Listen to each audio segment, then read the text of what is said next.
9, 8, 7, 6, 5, 4, 3, 2, 1.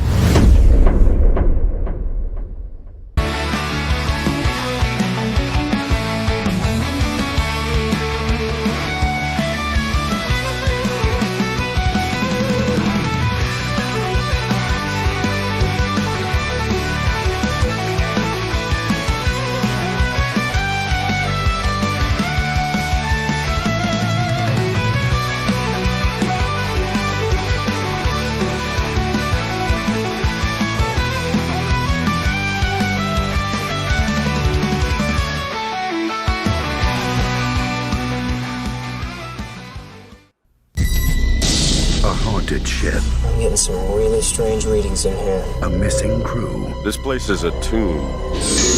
DJ, where are you? And infinite evil. This ship has been beyond the boundaries of our universe. Who knows what it's brought back with it? Vacate! I want off this ship. You can't leave. She won't let you. Event Horizon. Rated R. Good morning, good afternoon, good evening, and good golly, Miss Molly. Welcome to the show, everybody. And dear oh dear, straight off the bat, I've been slathered with cash. I've been the money has been showered on me. Somebody made it rain. That's our great friend, Legalized Adulthood. Hello, sir. How are you? $50. Thank you very much, my friend. Because most of my streams don't remain monetized, so this helps. Thank you. And this one probably won't because of the R-rated stuff in the movie. But although the images aren't too bad. Anyway, from Legalized Adulthood, I just popped in to say that I recently rewatched this movie. Got to get back to work now. Well, thank you for popping by, my friend. It's always a pleasure to see you. Look forward to the next time you come on the show for whatever, and you're welcome anytime, of course. It's good to see you, buddy. Thank you very much for that. Now, that means I got to pick something from the smorgasbord of videos to thank you. How about this?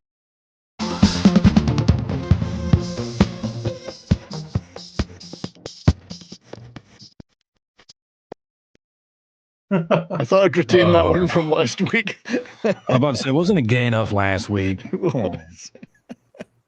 Thanks, Legalized. Appreciate that, mate. Very, very good of you. But welcome, everybody in the chat. It's good to see you all. Good to see you here. Zoinks, says Richard. Yeah, zoinks, indeed. Well, you're making me feel mighty real. And Christian is, before I've even got my general hellos to everybody, everyone's showering me and they're glazing me.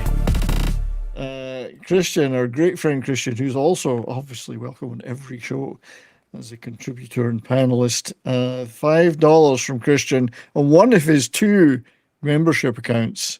He's a very, very, very dear channel member, as is Legalized, of course. $5 from Christian. One of my favorite sci-fi. Indeed, as I was just saying before we started, this movie was on the list to do anyway one day because it is one of my all-time favorites as well. But this it was brought forward because of the tragic passing of Sam Neill. But thank you very much, Christian. I can't show you that video again of Sylvester because we've just already seen that one. So what equally gay clip could I show you? There's got to be something. How about this one?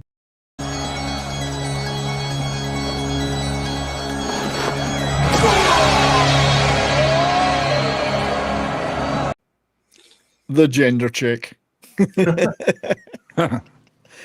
Welcome everybody in the chat. I can see lots of our old-time favorites and supporters here. Good to see you all. I hope we're all going to have a great show. I can see you on YouTube. Lots of people there already. Over on Rumble, we have Vince and Darren holding down the fort right now. Thank you for that, guys.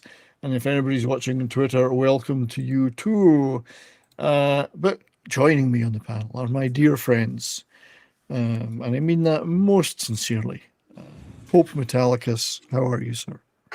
Doing good. Like you said, one of the best sci-fi movies of all time. Like Vince just mentioned, it's kind of an unofficial prequel to Warhammer 40,000. Yeah, you could tell me more about that because I've seen people talking about that. Is there really a definite connection? Not officially, but the way warp travel works in 40K is very similar to how this ends up, where essentially you're creating a tunnel through hell. Yes, so that in a sense there is a now which came first though? This movie and then that, or was it 40K would be first. 40K would be first. I That gotta came out wonder. in 87 with Road Trader. Yeah, because I don't think in the movie they ever explained the fact that the portal really opens into hell. Why that happened, why it just didn't do what it's supposed to do or go to any other dimension. Why it was specifically hell. Yeah. Well, Whereas in 40K, that's just the immaterium in general. That's where the demons live. yes. And And if just you enter without a specific shield up, you'll either go insane, kill yourself, or all of the above. all right, and that's what happens in this movie. And it's funny, I have seen people talking about the 40K Event Horizon thing, so thank you for telling me more about that. Yeah. Just before we read Michael's super chat, Sai, welcome to you, sir. How are you? I'm doing good. I can barely hear you because there's some asshole outside using the weed whacker. All right, someone's whacking outside. Okay, Yep. we'll invite them in. No thanks. I'm glad that you changed your avatar before we went live, as you still had last week's. Oh yeah. I don't think he would fit in this movie. You've got Or the would much he? prettier Sam Neill. Eyes. Where we're going, we don't need. We don't need them. eyes. Yeah, well, welcome to the show, sir. Thank you for being here. good to Turns be out, here. so Davina has a point. We are in the hell dimension. We could True. be. This Well. movie is a warning to CERN. Stop fucking about. Right? So let's read Michael. So our great dear friend, Dr. Michael Jones, who's not quite on the show yet. Maybe he'll turn up later. Maybe he's busy doing real stuff. But he's always welcome, of course. Great supporter of the channel too. For $4.99 Canadian. Hi, I will recommend Curse of Frankenstein for the Halloween episode. Let's do it. That's a good idea because I did want to do some Hammer. Yeah. Did want to do Hammer, but I think we'll make it a Halloween month, and we can have other Halloween rate stuff. Because I know Tim was talking about wanting to do Kiss and the Phantom of the whatever Of the park. of the park, and then we could do the Curse of Frankenstein, and there will be other things we could do for the month of October. But thank you, Michael. Great idea. I will definitely put that top of the list for that show, and you too should have something played to celebrate your super chat. Let's try this. We're expecting any resistance to be light, as the ancestors of our enemies have yet to evolve any traumas.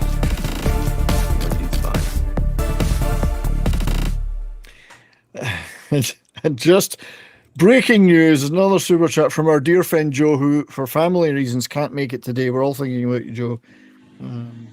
Thoughts and prayers to you, my friend. So $4.99 from Joe. Never seen this. Well, you've missed a You're in treat. for a treat. You are in for a real treat. This is one of my favorite movies of all time, and I mean that not just in the top 500 favorite, one of the favorites right at the top. So we're going to watch it at my channel during Halloween.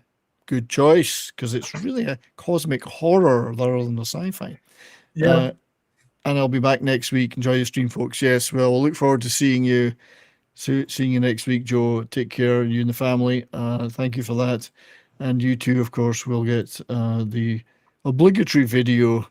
What can we have that would be good? Let's have something which almost involves Sam Neill. James Bond.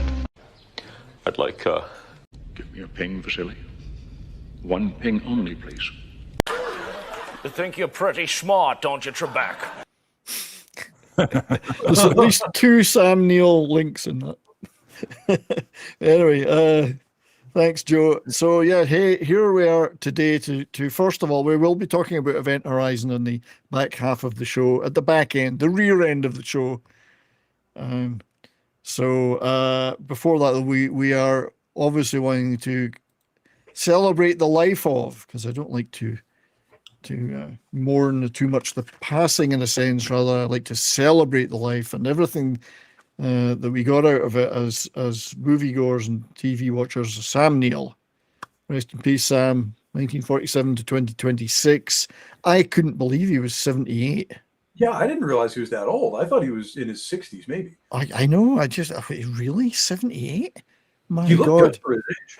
Oh, fabulous. I was just saying that to my wife today. We were talking about it. I said, well, how good did this guy look for 78? I mean, that's not that long ago this was taken. And my God, I mean, I know I've aged well and I look fantastic for my age, but I mean, that's just setting in the bar.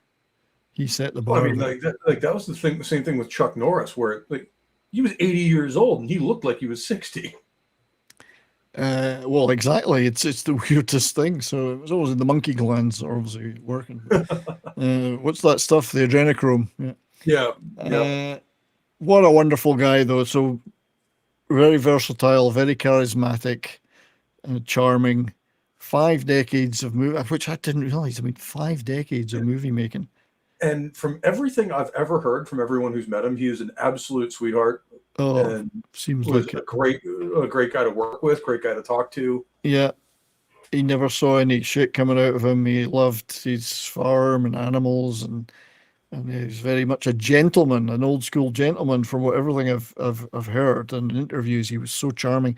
Born Nigel John Dermot Neill on September 14th, 1957, in Omagh, Northern Ireland, which is why he could do such a great accent in Peaky Blinders. And he moved to New Zealand with his family as a child, which was probably just as well because it would be hard to go on your own, so much easier with your family. Right. He studied English. Well, being Irish, you'd have to. Oh, sorry, that says English literature. So, but then he got into acting, and eventually, I'd say, a bit of a forerunner, became one of the more respected New Zealand and Australian Antipodean actors, even certainly predating Russell Crowe, who paid a lot of tribute to him and as an inspiration, but also even Mel Gibson. I think it was, roughly speaking, a contemporary of early Mel Gibson stuff in Australia when he was making movies. But one of the trailblazers from that area that went global. So yeah, very gentle, authority, dry wit. And he could do all, one of these guys. He could do arty dramas. He could do blockbusters. Lots of psychological thrillers and horrors, which is interesting. He plays a very interesting character in a lot of these movies. Yeah. I mean, if you think about it, we'll talk about a few of them specifically, he did a lot of horror and genre-related stuff. Yeah, kind of. Yeah, when you consider that a guy with his sort of skills and demeanor would probably be doing more arty dramas and whatever. No, he did. He liked to do a few sci-fi horror things, for sure. So his breakthrough came, well, there is another, he's just such a good-looking guy. I mean, look at that. Wasn't he living the life there? Yeah. Living the life. He had his own winery, I think, his own vineyard. So never came across as an asshole actor ever. So. Then he is at a very young age. Already you can see the man he was going to become. There he is around about 30. And that's a still from his breakthrough movie in New Zealand called Sleeping Dogs, which I have seen back in the day on a grainy VHS in the 80s. This was the first New Zealand movie that really broke through internationally and got some attention. And he was like an everyman caught up in civil unrest and revolution. And what was going on in Australia back in that period? Because you have like Sleeping Dogs. Oh, it's 77, so it's the same year. Well, this was even worse because it was New Zealand, so I mean it was even smaller and sleepier. Right. So right at the same time frame, you have Mad Max coming out. Yep.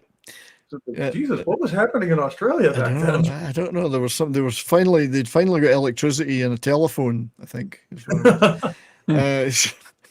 So this is a great movie if you've never seen it. I mean, you can tell it's low budget and it's New Zealand, so it's not exactly slick Hollywood, but it's got a lot of heart and a lot of action. You know, like old British cars mowing down wood cabins and stuff.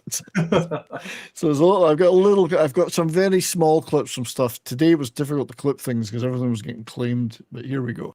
I've nothing to do with any bloody revolution. Before a man, A military court could have you executed. says no. I won't kill people. Nobody's asking you to. Just push the button. But there you go. He's got the kind of long blonde hair, and this one is playing a reluctant revolutionary in the end, which is in revolution in New Zealand meant stealing more sheep than you did before. Stealing extra sheep that they weren't. Everyone had a limit, So then he moved on to another movie which I have seen back in the day, but it's a drama, Australian period drama called My Brilliant Career with Judy Davis co-starring, and again that opened up a lot of doors in Europe and America for him to do bigger films. There's where he looked like in that, and there's with the dog again. Never went anywhere without a dog. Good man. Yes, absolutely, top man. I mean, not many people could carry that look off either. He did a lot of period pieces where he looked like that. True, yeah. It takes a specific type of guy to carry off a vest and button-down shirt. That's right, the vest and then, of course, came a big breakthrough and when people started to pay more attention abroad in 1981, Damien Thorne in Omen 3, The Final Conflict. A movie that actually I really love. I love all those Omen movies. I think they're brilliant.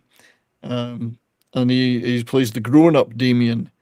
So he does a really intense, evil turn in this one.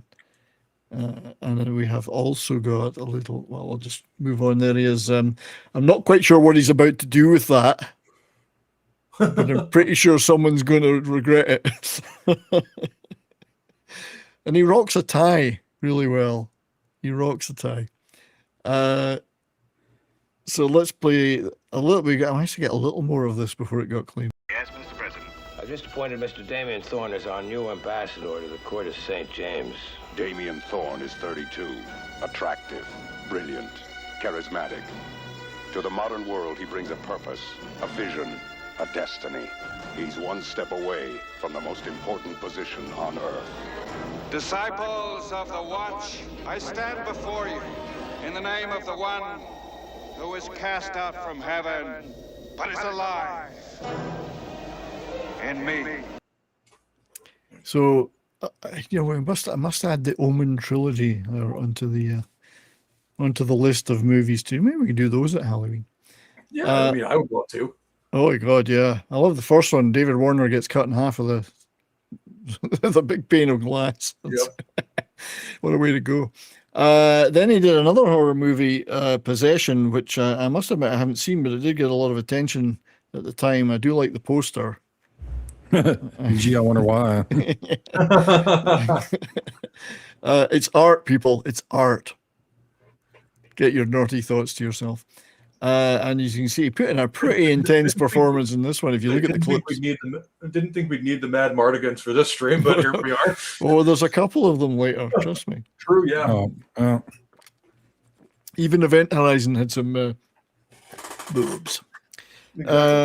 And then was the first thing that I actually saw, because I didn't see Damien Omen 3 till after this. Riley, Ace of Spies, British TV show, where he played the real life Sidney Riley, Russian-born spy who became one of the greatest spies in history and the greatest British spies, certainly.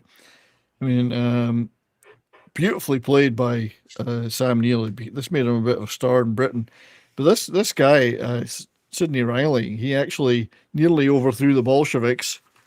We wish he'd succeeded. Infiltrated the German general staff in 1917, stuff like that. This guy was a real trailblazer, and Riley played it perfectly with just the right amount of suave charm, but also steel and killer attitude underneath. As you can see, he was multitasker.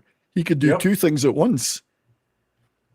And genuinely one of those people in human history that, like, kind of like Desmond Dawes in Hacksaw Ridge, like they toned the story down for the movie because no one would believe it. Believe the real thing. That's right. If you watch this show, it's brilliantly done, and it's got all these great British actors like Leo McKern and just you'll see them all in there. And but here he is, he's managing to make love to the woman and shoot the bad guy at the same time, whilst having just dictated a letter at his desk. I mean, what a spy. So I do believe we may have. Oh, and then of course, jumping chronologically, he flirted with Bond. That's right. I remember reading that he was in contention with Pierce Brosnan to be James Bond. He was, and then Timothy Dalton ended up getting it because Brosnan got shafted by the Remington Steel people. But he screen tested and almost got the role of Bond. So I've got a couple of clips. First is the Riley Ace of Spies, a little tiny clip from that.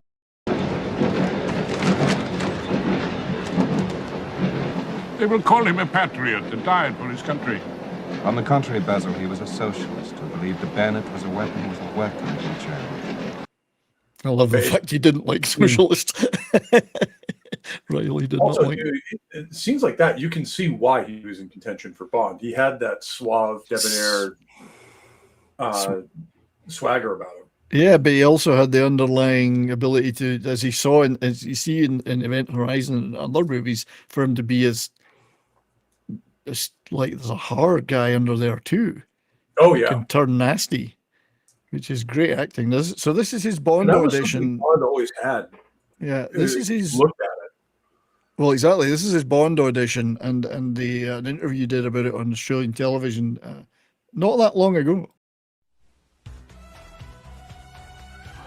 So you're Tatiana Romanova. My friends call me Tanya. My friends call me Bond. James Bond. Yeah, Fiona Fullerton. Careful, guns upset me. Oh my gosh. That is. Sam, that is so cruel to play that. So cruel. No, it's not. I think you must be one of the only male actors in the world who didn't actually want the role. Talk us through that. I really did not want that part. And my friend Pierce Brosnan wanted it so much, so it was really contrary. And I felt so awkward all that day that we made that thing. It went on and on and on, but I'm so relieved they offered it to someone else, and welcome to it. Because you really don't want to be the Bond that no one likes, That's a fate worse than death. Oh, he handled that interview so well. Yeah. Although I think he's wrong on that one. I think he would have been very good as James Bond. Oh, I think he would have been great. Yeah. Timothy Dalton got it instead that time, but I think Sam Neill. I didn't hate him as Bond either. No, he was a good Bond, I thought. But I think Sam Neill could have been pretty damn good in the role too. But hey, it never happened, and he seemed quite relieved about it. Yeah. So I mean, yeah, if his heart's not in it, then okay. That's right, indeed. So that was something that nearly happened, but didn't. That's alternative life. Then he went on to make this rather good movie with a 19-year-old Nicole Kidman, Dead Calm, which is a fairly slow movie, but very tense and with a very explosive ending. It's a great taut little thriller. And it showed again a sort of widening of his range. I tried to get a clip of this, but unfortunately, just couldn't. Billy Zane back when he was in everything. I know. This is pre-Titanic, wasn't he? The villain in Titanic. Yes, he was. But he was also one of the main characters in Sniper with Tom Berenger. Oh, that's right. Yeah, actually, the real villain in Titanic was the boystant bint that wouldn't let Leo up on her board. Right. She's the real villain. She wouldn't let. Hey, there's tons of room on that door. You won't let Leo come up in it. There isn't a still from that. So, good-looking guy again, And then came some of the big stuff. Then he moved on to the big stuff. The Hunt for Red October, great movie. This is 1990 now, alongside Sean Connery. Absolutely splendid. Fantastic book that Tom Clancy actually got in trouble for. Because because he described I forget, it was some kind of navigation device on submarines, and he guessed as to how it worked. Oh, right. And he got a visit from the DIA, who was like, "How did you know that?" And who That's right. Yeah, we want a word with you. Basically, his reaction was, "What do you mean I'm right?" Yeah, but yeah, great, very interesting role in this as Sean Connery's confidant, and obviously he's in on the plot, but you're not quite sure of that till a certain point. But this is the tiniest of clips, so we wouldn't get clipped. Then I will live in Montana. And I will marry a round American woman and raise rabbits, and she will cook them for me.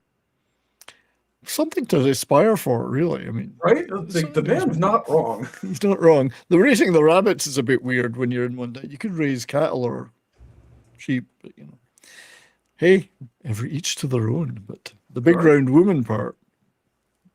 So that's obviously was a huge hit, and he is fantastic in that. And then 1993, of course, came the big one, the big one, where he is really the male lead in it. Oh yeah, this is probably his biggest role.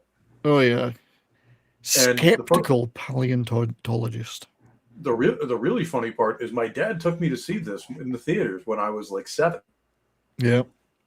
Because all he saw was, oh, it's a movie about dinosaurs. He'll love it. And he's right, I do. But yeah. A little young for it the first time around. He's like, oh, yeah, maybe for giving this a second look. Indeed. I'd just like to say hello to Kitty Bear over on Rumble, who's been sending me more music, which I'm putting video clips to, which will probably get played next week when we do our next gaming stream. Kitty's working hard on some parody videos for me, parody songs. Thank you for that, mate. But yeah, Jurassic Park, enormous blockbuster.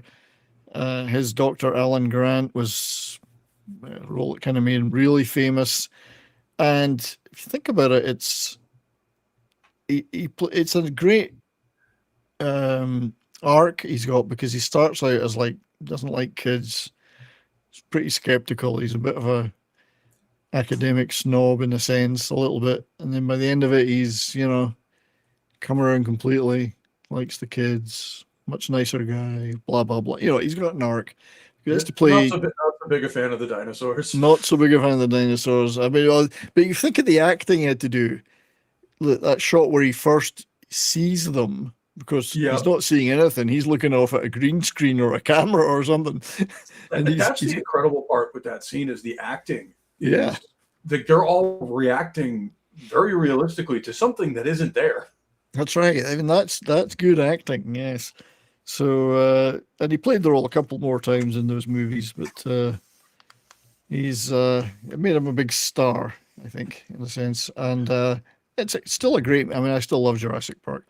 I'm not covering every movie and TV show he ever did, because there's dozens, but anybody, I've got a few more to go, but if we miss any, feel free to throw them in there. I have a tiny Jurassic Park clip, I thought. Oh, I do. There it is. This one here. You stare at him, and he just stares right back. And that's when the attack comes, not from the front, but from the side. I thought he was going to slap that kid. I was hoping he would. I know, everybody was. I'm sure he wanted to. I'm sure he wanted to. So Jurassic Park, obviously a big success from him. I can't think of many others that would have been ideal in that role. He just got the right mixture of charm, smarts. Well, the entire cast was perfect. It was really well cast, that movie. Everything in Jurassic Park was done right, from the soundtrack to, because obviously it's John Williams, duh. Yeah. And it's Steven Spielberg at the height of his power, so the cinematography was brilliant. It's still considered the gold standard in CGI. So, yeah, if you look at a lot of CGI movies now, it looks terrible compared to this. And this is one of the first, if not the first, well, not the very first, but first to do it in that scale. Yeah, and certainly used it much more than previous attempts had, because we talked in the last Starfighter about how, each scene took, 2 hours to render, or each frame? Yes, yeah. So they had to work for like 2 years for 20 minutes worth of CGI footage. Yeah, and they better not have messed it up because they couldn't do it again. Yeah, but if you think about to compete with those CGI dinosaurs, you needed actors that could still hold people's attention, and there were several of them in this. Richard Attenborough, but Sam Neill was a perfect central figure, I think. So he played a perfect Grant. It was great, and I don't know that there's anybody who could have done better. There's not many, really. I mean, that had the right mixture of charm and steel, a little bit of steel, a little bit of the bravery required in the role, etc. There's all sorts of characteristics to it. The guy wasn't just an academic, So great movie. Then he moved on to another movie many people might not have seen, but I actually really like, even though it's classified, I guess, as a chick flick. Jane Campion's The Piano, where he plays a really interesting guy. This colonial settler in New Zealand who's rough and ready. I mean, he's not rough in his manners, but he's never. I mean, she's kind of like a mail order bride in a sense that comes to marry him without ever meeting him, and he's got none of the social skills required for any of that, and doesn't get the fact that she's loves her music, and then Harvey Keitel, who works for him's in it, and he's an interesting character too. So it's actually a really great movie. If you look, you don't forget about that. There's a romance aspect to it. In fact, the romance aspect is required at the end, but for the character growth. But he plays this brooding guy who doesn't know how to handle a woman, in a sense. He's essentially a frontiersman. Yeah, he's a frontiersman living in that environment. So there's a tiny clip of him in this. Marek, what would you think if someone were to play a kitchen table like it were a piano? It's strange, isn't it? I mean, it's not a piano. It doesn't make any sound. He just doesn't get it. She's played because she hasn't got a piano anymore. She's come all the way from Britain or wherever. There's no piano. There's not a piano within the whole island. So she pretends to play the piano, and he just doesn't get it. So it's a very, very good movie if you've never seen it. And he's so good in it. He's just captivating. But then, of course, we moved on to some more. There he is in the piano. It's well worth it if you've never seen it. Trust me. Almost anything with Sam Neill is. Oh, absolutely. He just makes it for me. But In the Mouth of Madness, which was the other one I would have done if I didn't do Event Horizon. Another. It's funny. He could do these insane roles really well. He's one of those actors, kind of like Jack Nicholson, where he plays a lunatic a little too well. Yeah, he really. I don't know. I mean, you could possibly say this was his best performance ever. His tour de force. It's a fabulous. And I love John Carpenter because it's a fabulous movie, very Lovecraftian. We will be talking about it with a stream one of these days. It's a brilliant movie. I mean, of course we will. It's a John Carpenter movie. Maybe we'll do it in Halloween time. I don't know. Although it's not really. It's more of a psychological horror than it is a monster movie. But the monsters are all internal in this one. Tiniest of clips again because of claim. I'm not insane! He does a bit of that in Event Horizon as well. Yeah. What a great movie. It's fabulous. David Warner, yeah, I love David Warner. He was in that too. Seen it. So that was another one that may not have been a major commercial hit, but it certainly got him a lot of kudos from people like us, Right. It's amazing how many of these movies go on to be like cult classics, but they bombed at the time. Like Event Horizon's one.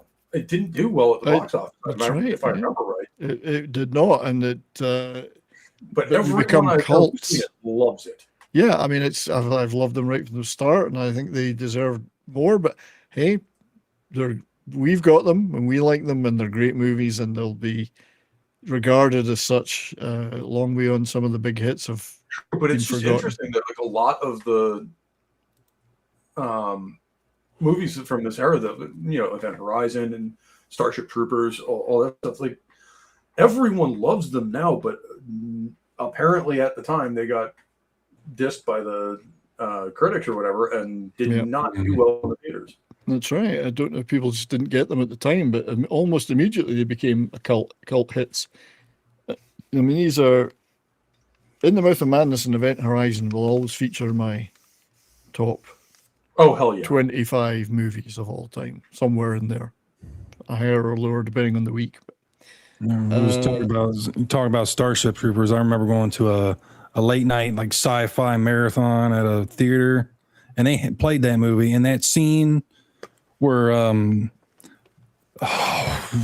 what's his name's character and that one girl are doing it in the tent. Then Michael Ironside comes in and he's like, be ready in 10 minutes. And then he sees her in there and make it 20. Everybody in the theater was like, yeah. That's right. I think that was Casper Van Dien's biggest role of all time by far. Like, it's the one he's known for. Yeah, and when you realize you just entered boot camp, you have no idea how true that is. Yeah, the power of rentals made them cult hits. It did. The fact you could go and rent that movie and watch it a dozen times in a row. Absolutely. And that's true, Reed. Both Hellraiser fans and 40K nerds will try to claim Event Horizon. And I think they're both correct. Yeah, Event Horizon has a lot of Hellraiser in it, I think. Oh, it does. Like Clive Barker would have been proud of this one. Yeah. So we'll be talking obviously about Event Horizon in detail, but great movie. Another fabulous unhinged at the end performance. Starts off nice and gentle, and then he becomes unhinged. And I was glad to see that they gave him his little New Zealand patch. That's right. Yeah, celebrate.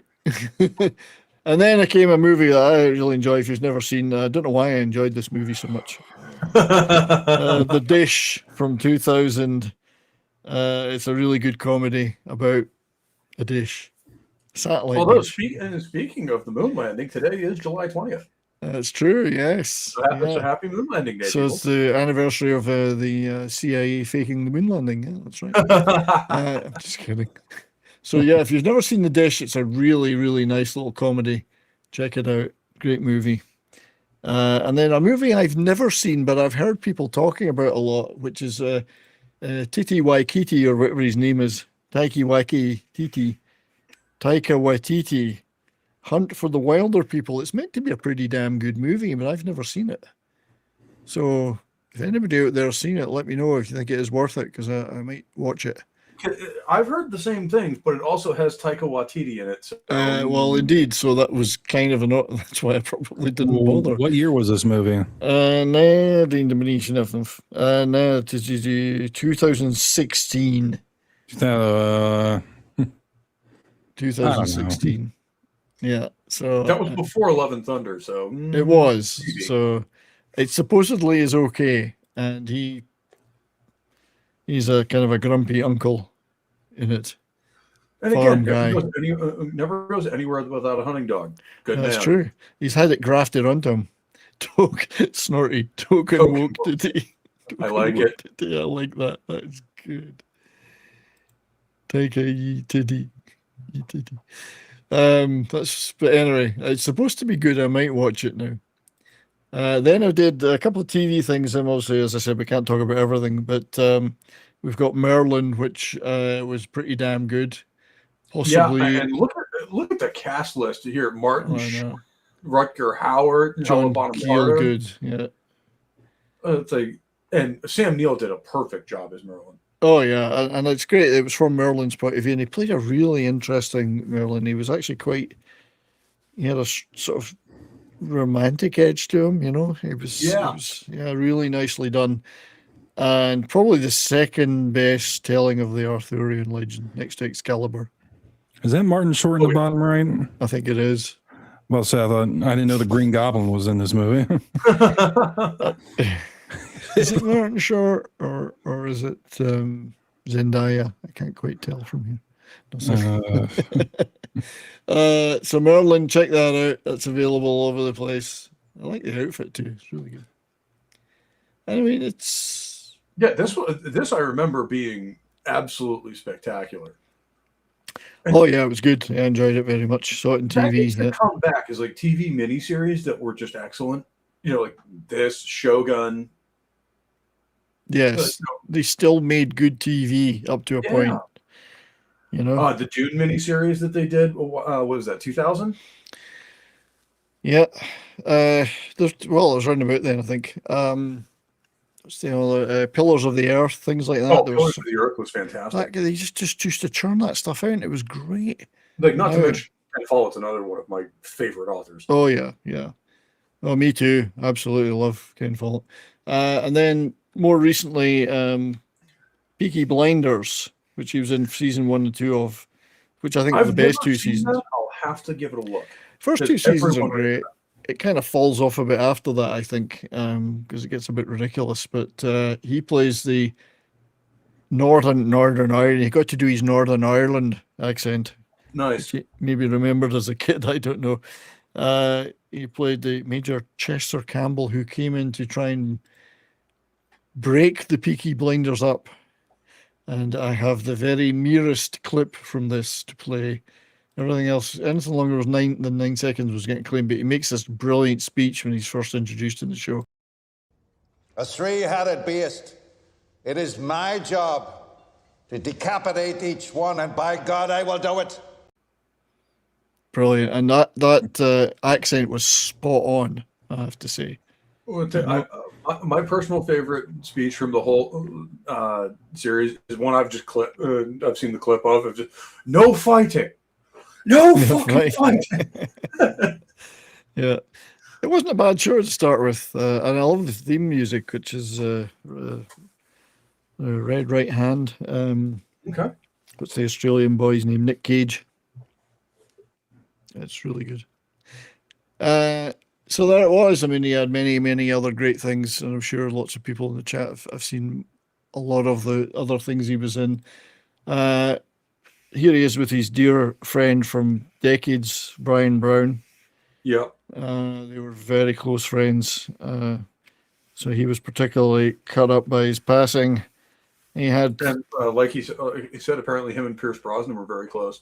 Yes, they were close. They were very close too, you know. And I think that's quite telling, because I've never, again, Pierce Brosnan and Brian Brown, there's certain actors, you never hear any crap about them, and they all always come across really well. Interesting that those guys gravitated towards each other, you know. Well, in a industry full of degenerates, scumbags, and assholes, finding another gentleman of actual class and standing somebody you could trust, would probably be a reason for you, like, oh yeah, you're like me, not like these weirdos. Yeah. So anyway, R.I.P. Sam Neill. Thanks for all the movies and TV and the good work, and I'm glad you got to live 78 years on the. And we will never forget. We will not. Great things you've done. We will never forget some of these great movies. Certainly never forget Event Horizon, because I watch it many times. I watch this movie at least once a year. Yeah. So moving on to Event. So I thought it would be good to pick one movie to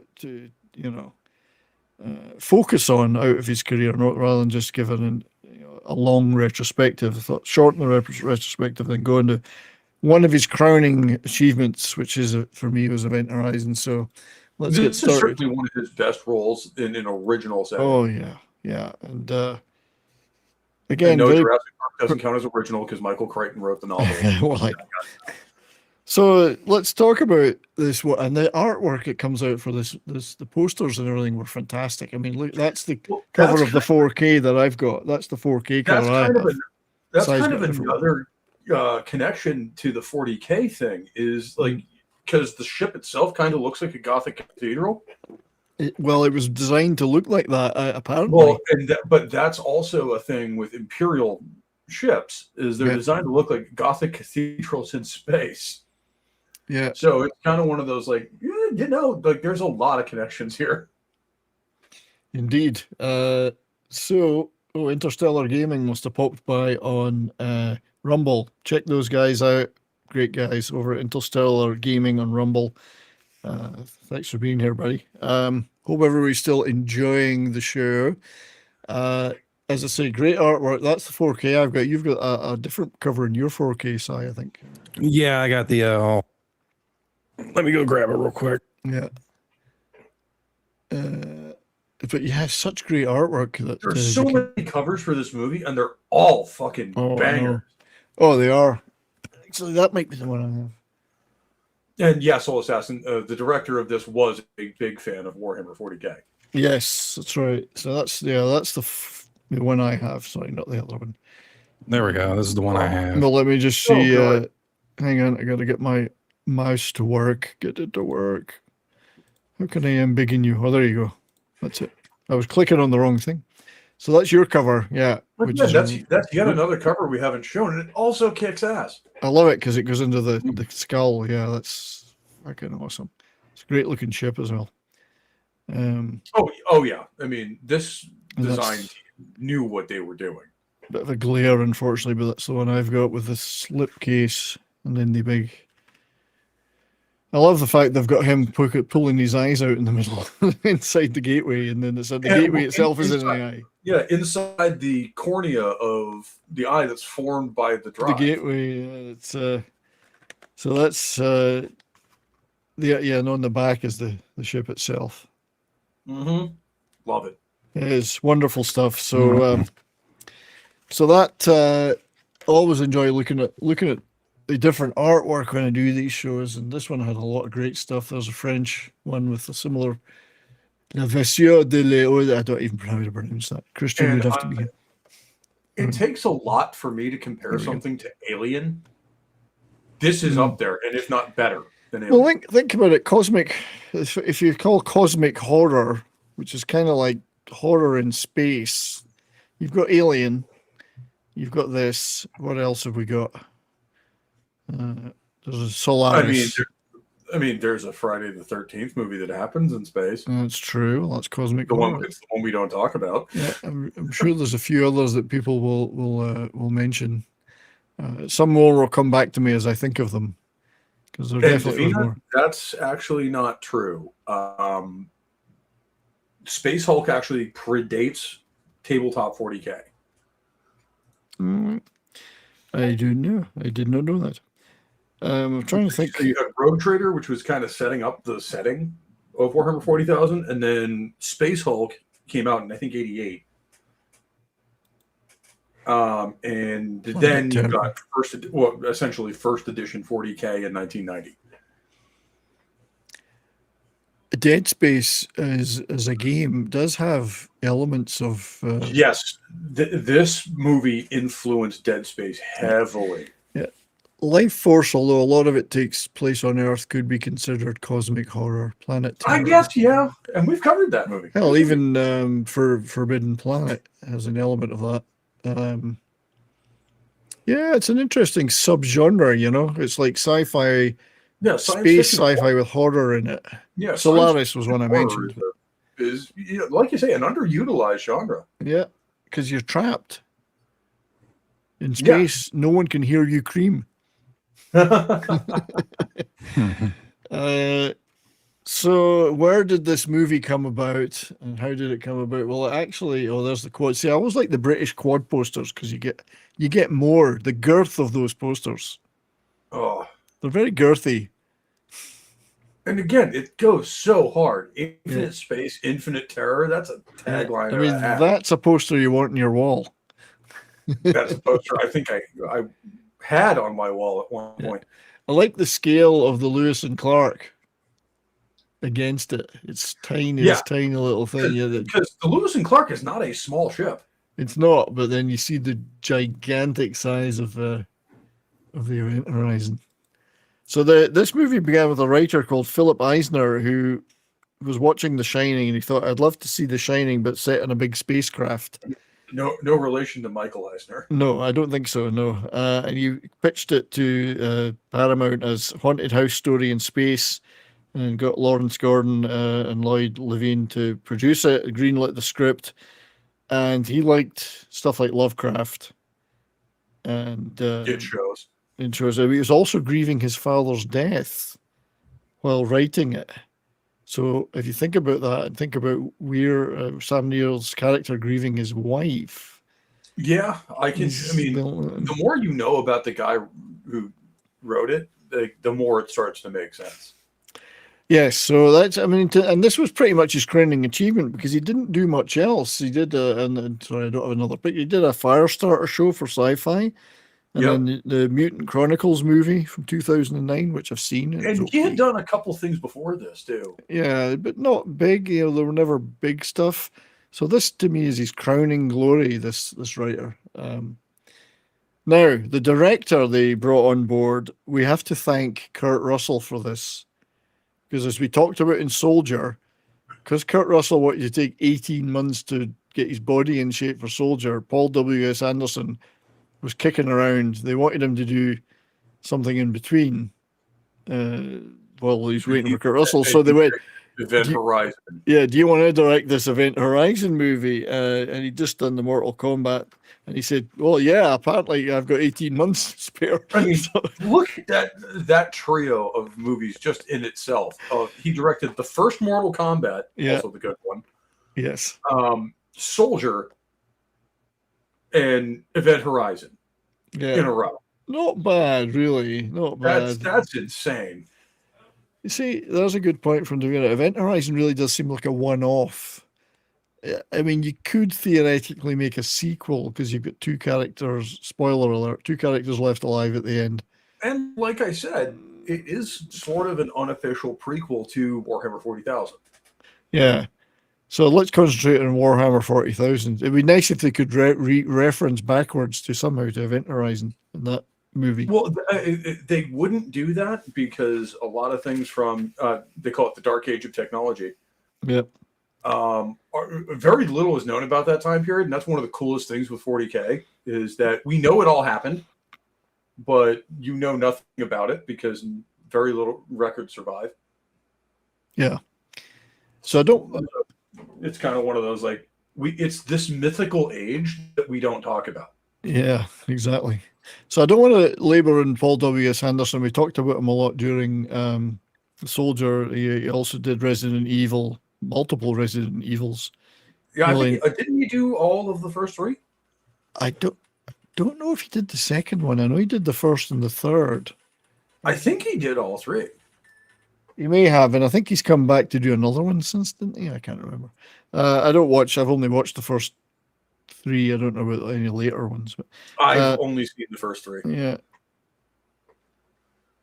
But he did do Alien versus Predator and Death Ray, the Jason Statham Death Race. That's true. Yeah, that's right. He did. Yeah, Jason Statham Death Race. Michael, how are you, sir? I am good, my friend. How good. Are you? You've still got your village people avatar. Good for you. So Sai had his Felipe still.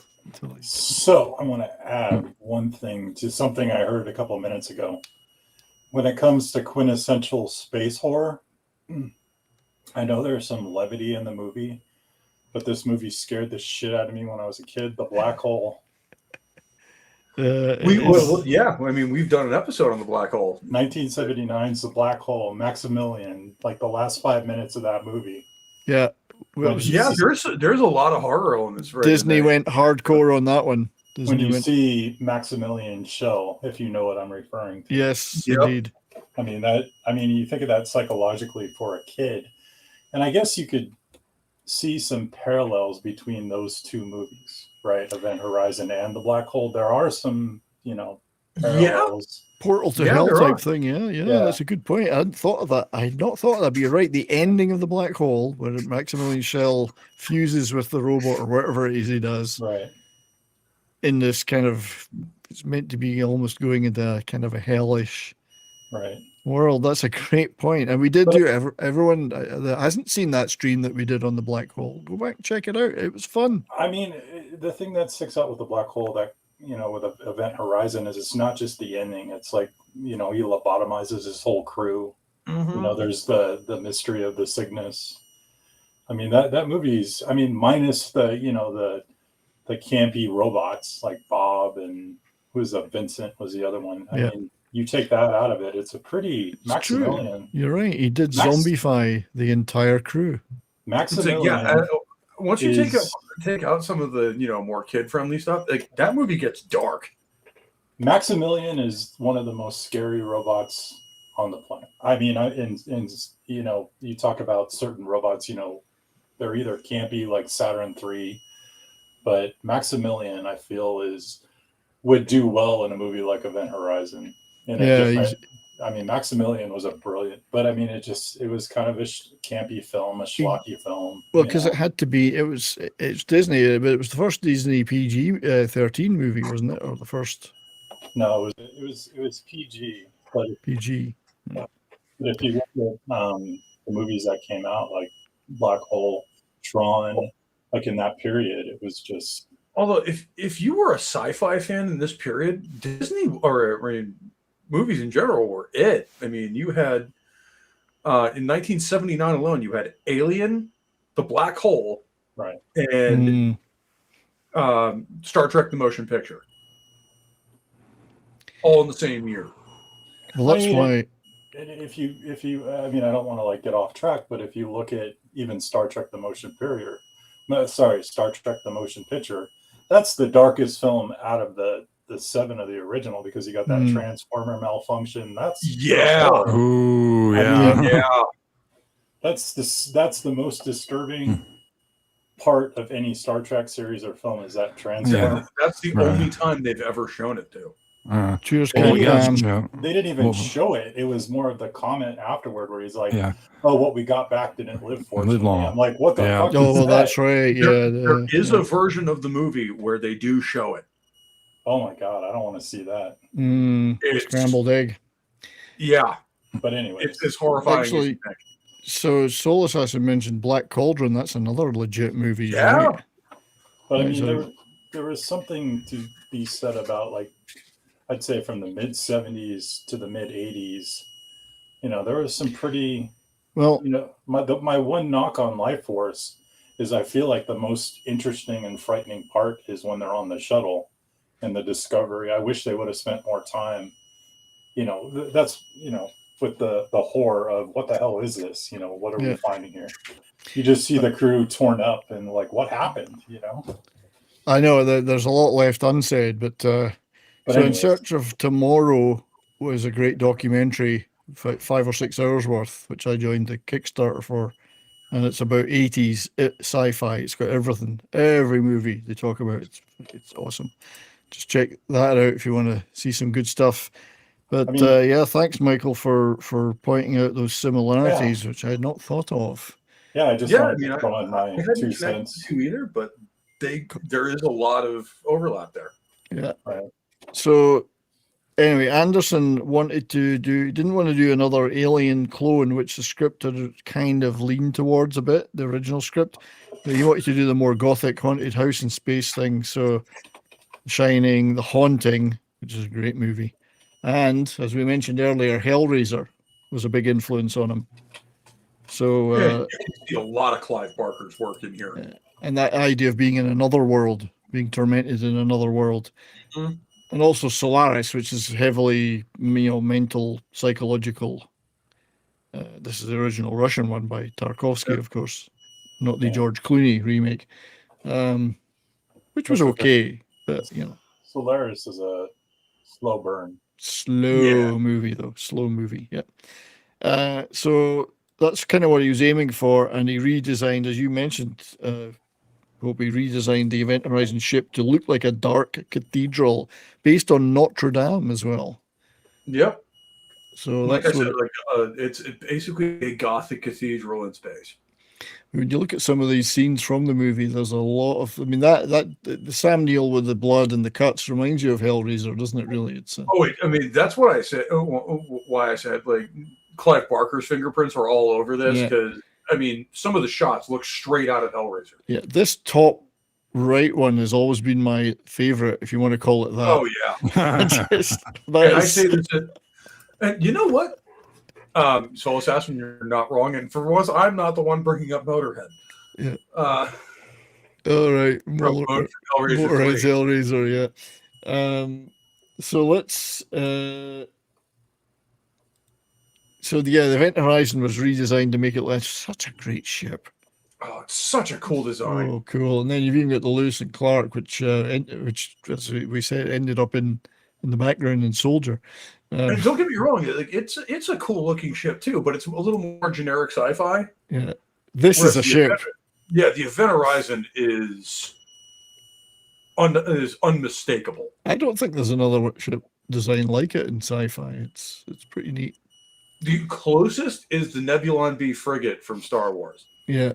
In terms of how it looks. Yeah. So anyway, the filming took place in Pinewood Studios using the 007 stage, the 007 stage, so big stages, so they could build big physical sets like the rotating stuff, the gravity rotation stuff.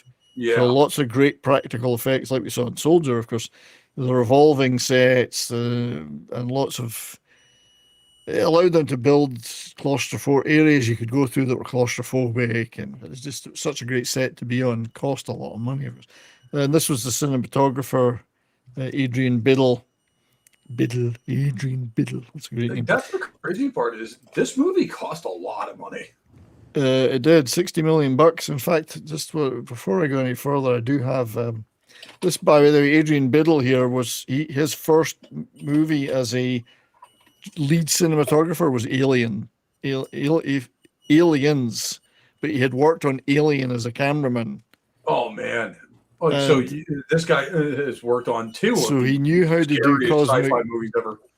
Yeah, he knew how to film that stuff, which was important. He also worked on stuff like Princess Bride, Willow, and Thelma and Louise. So he knew his stuff. But so this dude just was around for every great movie. He was perfect for this. So he has some stats on the movie. Produced by Paramount, directed by Paul W.S. Anderson. Budget of $60 million, which was big, even by those. That's a lot of money back then. Yeah. Released August 15th, 1997, R-rated, but only had a box office worldwide of $42 million. But to me, that's a crying shame. It is. Now rightly regarded as a cult classic of cosmic horror, and undoubtedly made a ton of money on rentals.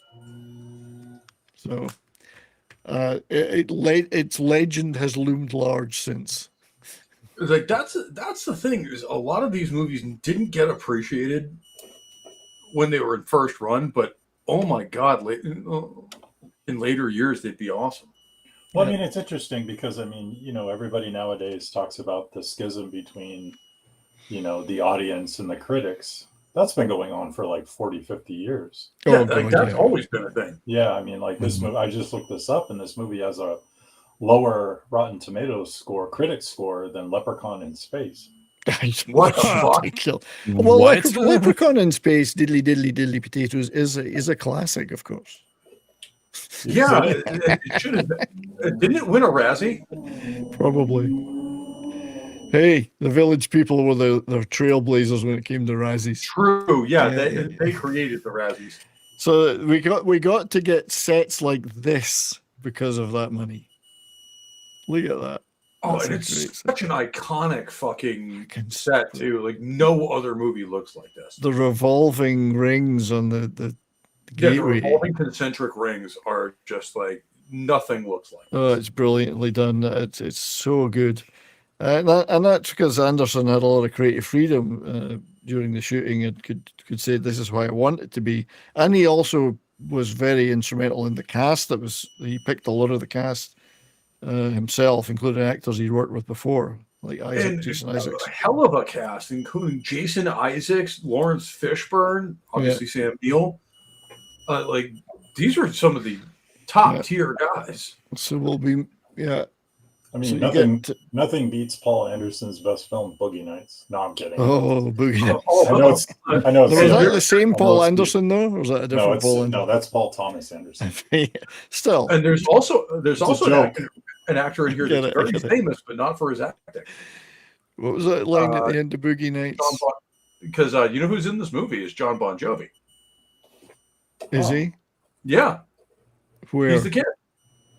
He's the what? He's the kid. The kid? There's a kid in this movie? Yeah, the younger kid, the redhead. I don't know the one who damn near spaces himself. No, that's Paul Noseworthy is the name of the actor. That's John Bon Jovi. Okay. Because Paul Noseworthy has a long career of credits. But anyway. So you get lots of gore like this. You get these scenes. Look at that. And this is very 40K in terms of how it looks. Yeah. Of just bodies being like, this is chaos. Yeah, I love this stuff. So big production, but post-production they ran into a little bit of there's my favorite shot. Part of the problem was that the studio rushed it out, Paramount, because it wasn't meant to go out in the summer, but Titanic was delayed to Christmas, so they had a hold in the schedule for a release in the summer. So they rushed this one forward and gave Anderson like a quarter of the time to edit it, like he needed. Yeah, I think they only had 4 weeks to edit this. Yeah, 4 weeks. You look at it, this movie's edited very well. So it is, but initial cuts were toned down a little bit to shorten the violence, to shorten it, make it down to 96 minutes. But that's where the real tragedy comes, because the difference between the 130-minute cut he first did and the 96-minute cut, most of that material got lost. Yeah, it was destroyed. It was destroyed. He had a whole Visions of Hell scene footage. All that stuff was going to be longer. Fans of the movie like us are mad about that because it no longer exists. It's gone. He said, I can't even think about making a director's cut. It's literally gone. And from all accounts, it was some of the best fucking footage they've ever seen. I know. I bitterly regret that. It's terrible, but hey, what can you do? So just while we're thinking here, I want to just do one more little thing. Just guys, you keep talking in the background while I'm working. But there were a couple scenes in this movie that were incredible that just got cut entirely. Yes, absolutely. And the cast talks about them, and it's a fucking shame that we will never get to see those because the films no longer exist. It's never going to happen. They found some VHS stuff, but it was too poor to use. So, yeah, they finally did unearth some like backups, but unfortunately, like you say, they were like VHS tapes, and the tape is so degraded that I doubt they can ever. Yeah, recover. You would never believe that a studio could be so stupid as to do something like that. But that's exactly why it happens. Because everyone assumes just, oh yeah, they've got that. Yeah. So moving on to the cast, Sam Neill obviously plays Dr. William G. Billy Weir, brilliant but tormented and haunted by guilt due to his wife's suicide. This was their first mistake. They entrusted interstellar travel to a Kiwi. That's right, yeah. The only thing worse is if he'd been Australian, it would have been even worse. But fantastic performance. We don't even allow them off their island. It took advantage of his charm, but then subverted it. It's a great performance. That was actually really one of the coolest parts about Dr. Weir's character is that he is kind of that, Dr. Grant, suave kind of collected guy. He is. That's and only later do you realize. Does he go batshit crazy? Yep. Do you realize how far around the bend he is? That was good to use him to undermine his character in that way, because that's not what you'd expect going into the movie. Yeah. But then we have Lawrence Fishburne, Captain S.J. Miller, stoic, principled commander of the rescue ship Lewis and Clark, no-nonsense leader, big fan favorite of all of us, Lawrence Fishburne. And this is a year before he would go on to be, Mobius. Or Indeed. Morpheus, indeed. But even by this time, he'd done a lot of roles that people love. Now, I'm not going to talk about him in detail because he deserves more time than we've got today. But I have a clip of his best ever role.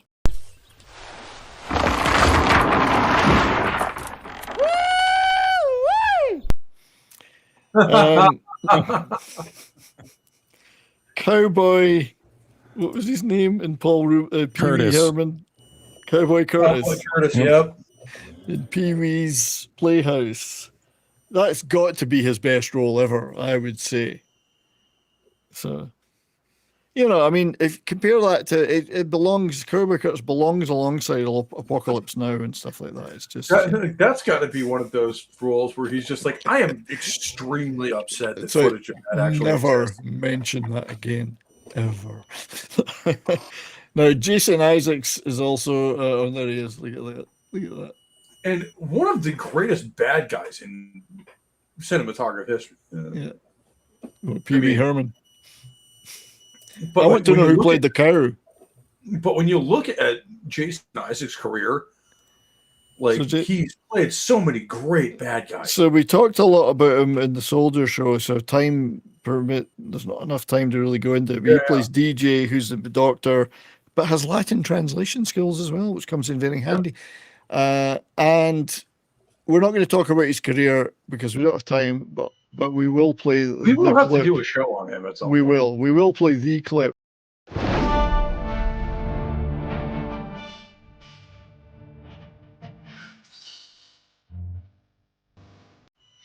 So that's all we need to say about Jason Isaacs. Kathleen Quinlan is the dedicated chief medical officer, single mother, which plays a part in the psychological thing. She's very resourceful but vulnerable. She's a well-respected hardworking American actress who's been doing a lot of stuff since the 70s. Here she is in the movie Lifeguard in 1975. Did all the she was in American Graffiti. That was her first role, I think.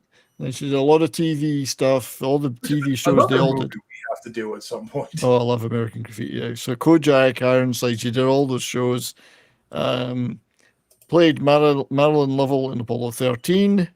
Yep. But also played Kurt Russell's kidnapped wife, Amy Taylor, in 1997's Breakdown, a movie which I'll mention again in a few minutes.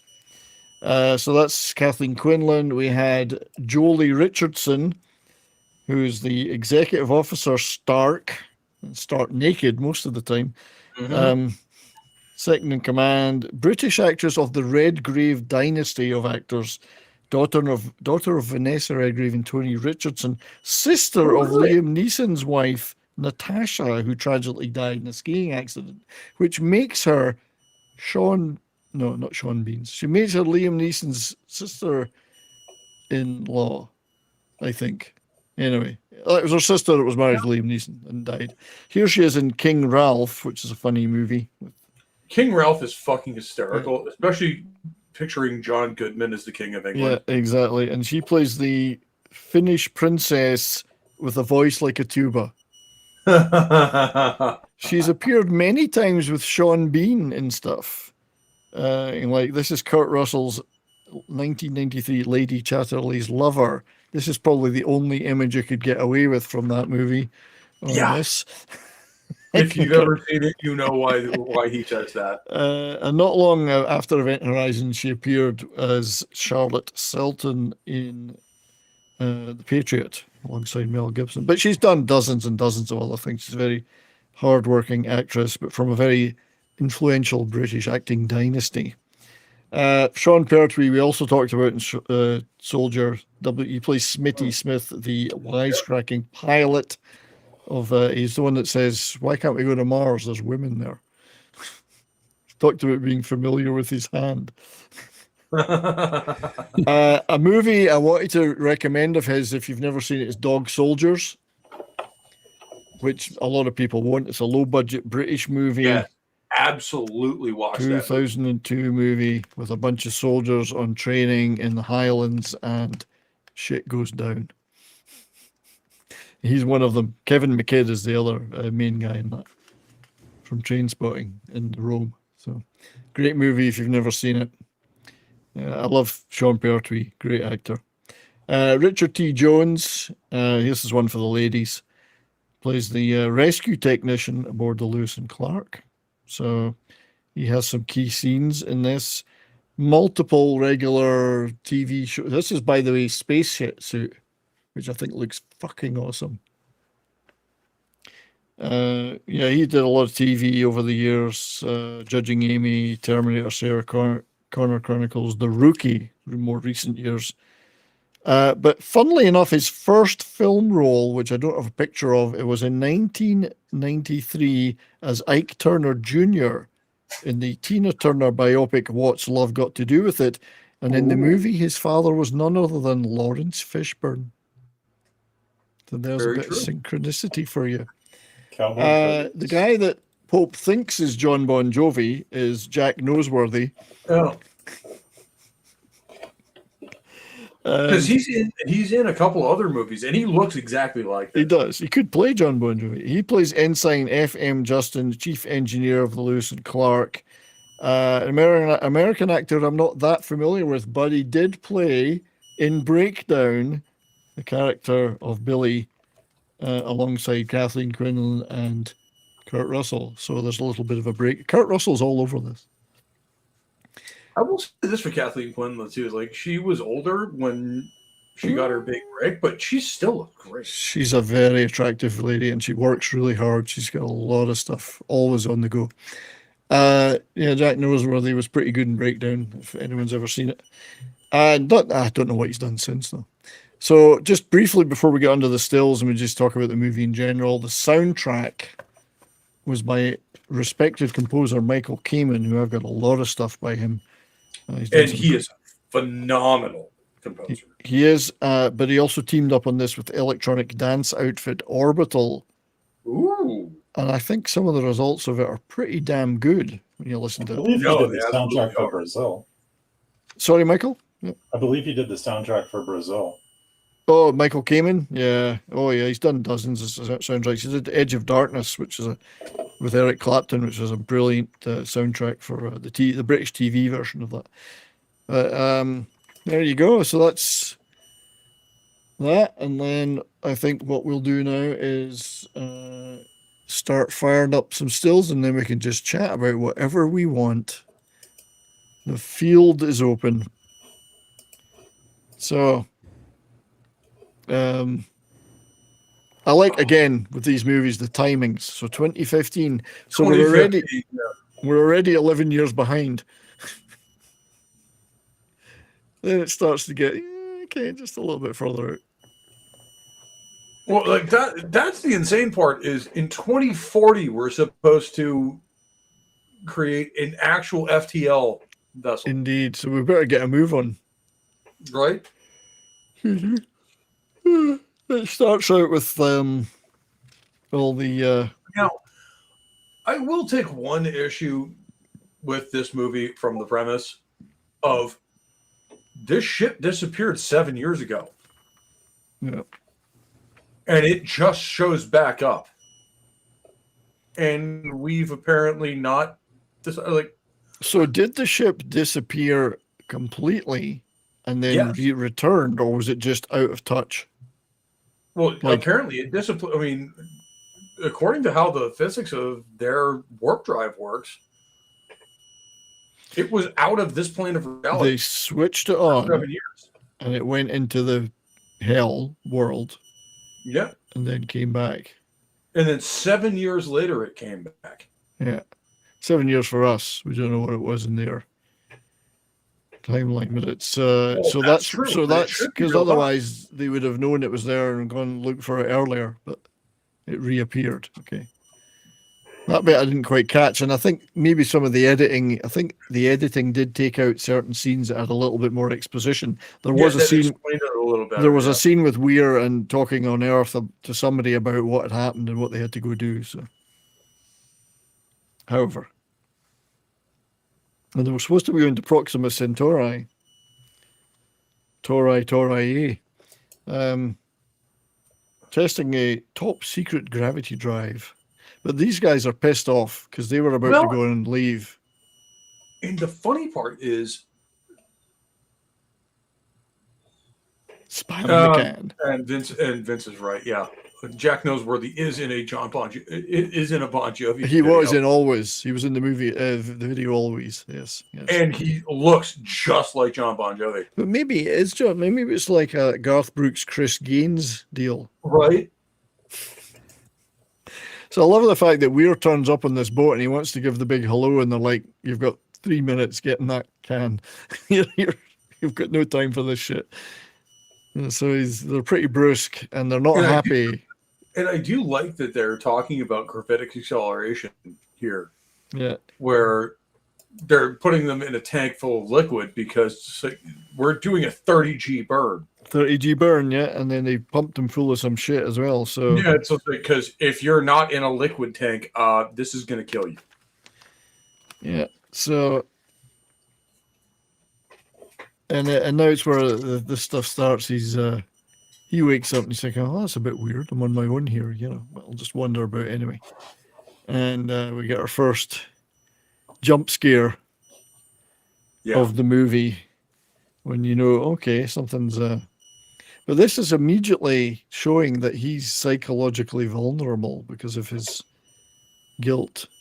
And Deadlust is right too, where like I love how Doc is basically waking everyone up out of hypersleep with a cigarette in his mouth. I like that, yeah. And then she goes, "I'm waiting." Ooh. Well, I'm waiting. And then he wakes up in the thing, actually wakes up. So I think I might have that little clip to play. Let me just pause this. You missed the boob shot there. Yep. Or maybe you didn't. I don't know. So let's play the first. I don't have many clips from this because they were all getting cleared. Unfortunately, Paramount. Got some blood here. That's not the one. Sorry. Clear. The moment I met you, I swear. I'm waiting. There he does his oh.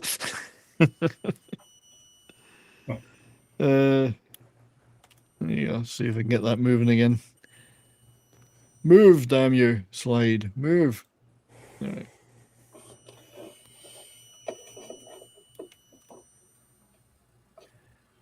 Oh, there you go. They're moving again. But yes, these are great sets. I mean, really, really good sets. Yeah. I think there's the thing I like about it, and it's similar to Alien in that respect. It looks lived in. It doesn't look like. That's very true. A lot of sci-fi settings have this aesthetic that looks very sterile and very detached. Clinical, like 2001. Yeah, but it doesn't look like people live there. Yeah, these guys live in this ship, and yeah. Whereas this is like, you know what? There's crates all over the place. You know, like I said, everybody gets woken up to a medic who's smoking a fucking cigarette.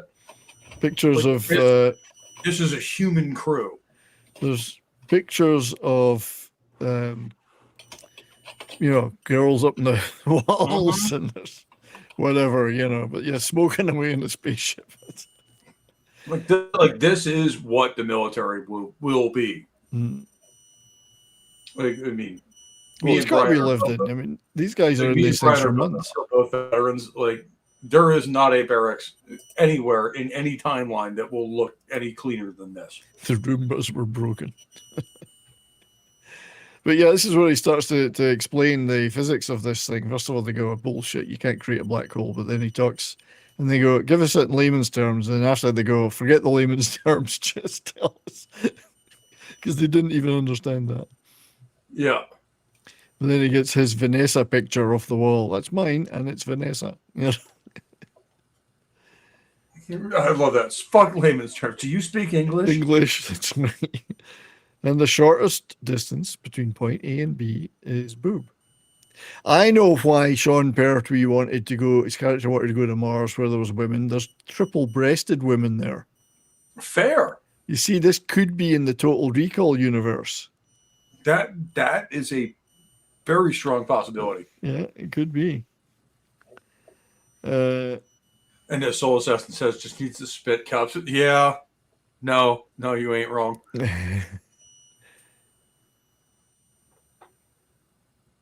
They got a single transmission. This is quite a neat bit as well, because it obviously sounds like a lot of garbled screaming, but eventually one of them figures that, I think it's DJ, speaks Latin. So he figures out what they're saying. And it's in Latin. As it would. Everything. The language of evil should be spoken in Latin. Yeah. So they're gonna dock. Although there is a Bond joke to be made here. Well, they're attempting re-entry. My name is V, Delta V. Yeah. So they managed to fit a bit of science fiction-y thrills in here with the getting into the upper atmosphere and trying to dock properly and all that, and it's great stuff though. Beautifully done. These models are beautifully done. And I think most of this is actual, physical model. It's all physical modeling, yeah. There's very little do it properly. Yeah. Sorry. Back when they can do it properly. Yeah, although I will give the new Dune series credit where it's due, they use a lot of practical effects. And it shows. That needs to start coming back. So I think it's Liberate Me is the Latin that's on the first transmission they get, and then later on there's the second log that has all the real shit on it. DJ translates that Latin too, but I think that's the scenes where a lot of stuff was cut out and discarded. The scene later where they see the log of once they come back out of the hell portal, the Event Horizon crew and all the shit that's going on in that. That was the blood orgy type stuff. Yeah. So that would have been so good.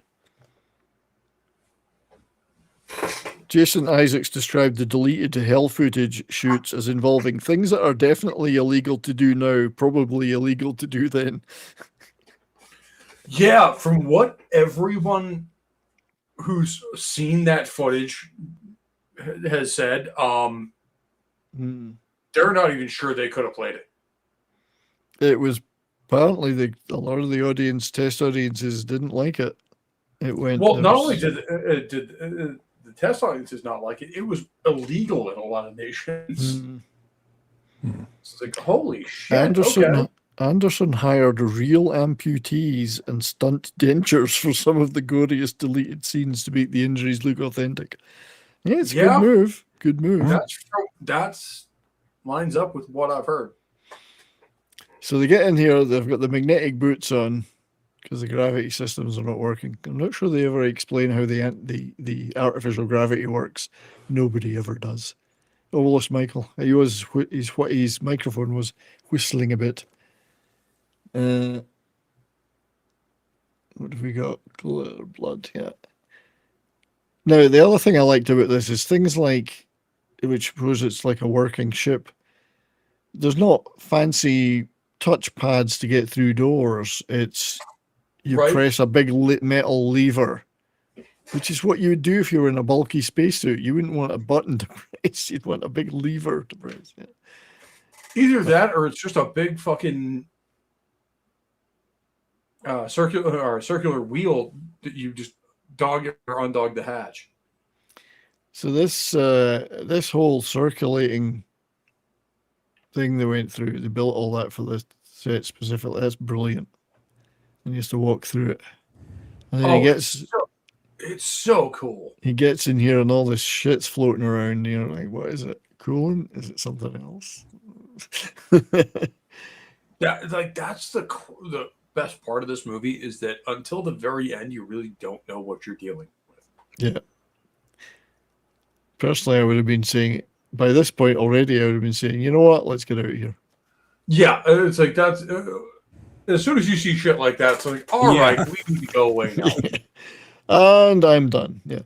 So yeah, it's like it's from orbit. It's the only way to be sure. Yes. Let's see what we got here. I played the clear clip. This is the next one. Got some blood here.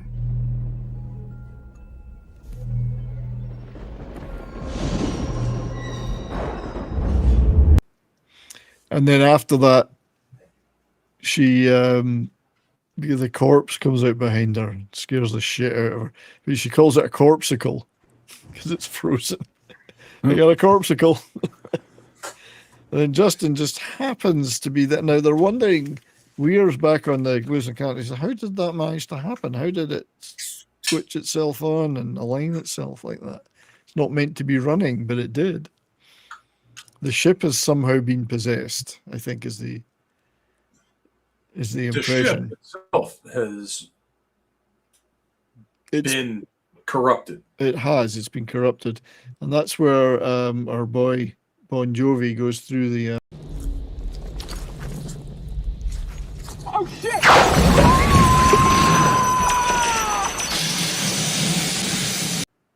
I mean, who does that? Yeah, I was about to say, why would you touch it? Why would you stick your hand in there? And then it gets blown right back out. So I'm surprised he didn't just jump in there, just like, screw it. Yeah, that's right. This looks perfectly safe and normal. I'm going to stick my hand right in it. Then again, I mean, I come from a branch of the military where why would you touch that is a very regular statement. Yes. Why did you? It says there, do not touch in Like, red. why? Why would you do that? Like, oh, but I didn't know what happened. Yeah, yeah, that makes sense. Yeah, so at this point they're still. But these are a slow burn. Like, these are supposed to be Coast Guard, or whatever the space version of the Coast Guard is. Yeah. So they're rescue. It's a rescue ship. So I don't want to hear that. They're not Marines. They're supposed to be intelligent. None of them are Marines or military of that kind at all. They're just rescue guys. Well, I mean, this is supposed to be a Coast Guard mission, essentially. Kind of, yeah. And I have to say, I know some Coast Guardsmen, and they're all smarter than that. Never stick your hand in crazy. Yes. And this is coming from guys who combat board submarines. Yeah. I think at this point they've already discovered that there are mines all over the place. Yeah. The place has been mined. And poor Justin is he's been into hell. Yeah.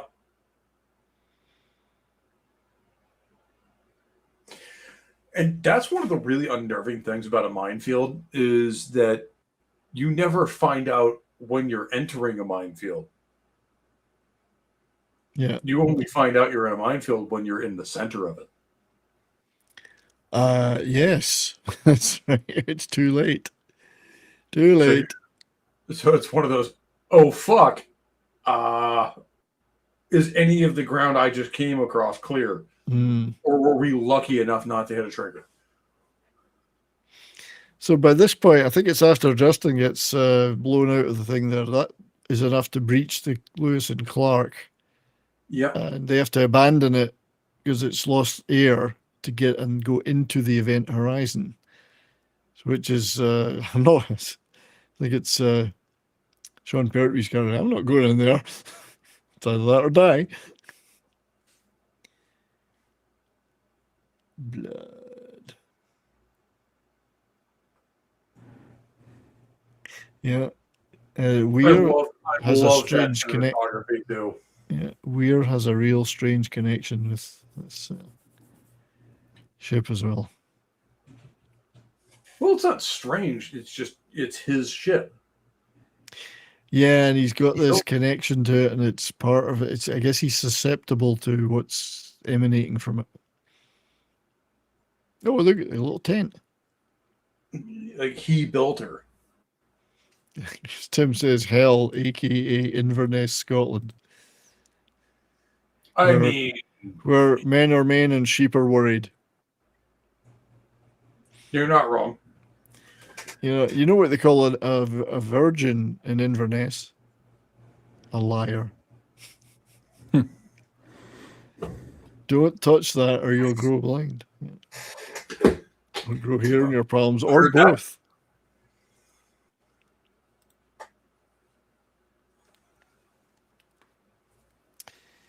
See, Soul Assassin's got it. A minefield is like a giant mosh pit. Getting inside is easy. It's exiting that's the challenge. And he's not wrong.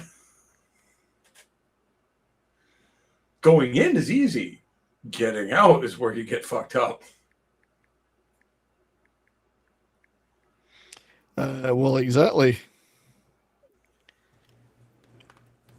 I've never experienced that, of course, so I'm lucky. Yes. What, the minefield or the mosh pit? The mosh pit I've experienced. I survived. As someone who's experienced both, yes, you are very lucky for not having experienced the latter. It's by Alexia. Well, we could start over. Let's do that. Yeah, let's go back to the beginning. No, I don't think we will. Don't think we can, mate. I'm sorry. You can always go back, start from the beginning of the show, and put it on 3 times speed. Michael, you're back, my friend. And Davina, that is a great way of describing a minefield. Is Hotel California. You can check out anytime you like, but you can never leave. So, were you having technical problems, sir? Yeah, I'm having problems with my internet. So I know you can hear a little bit of a whistling coming from your microphone.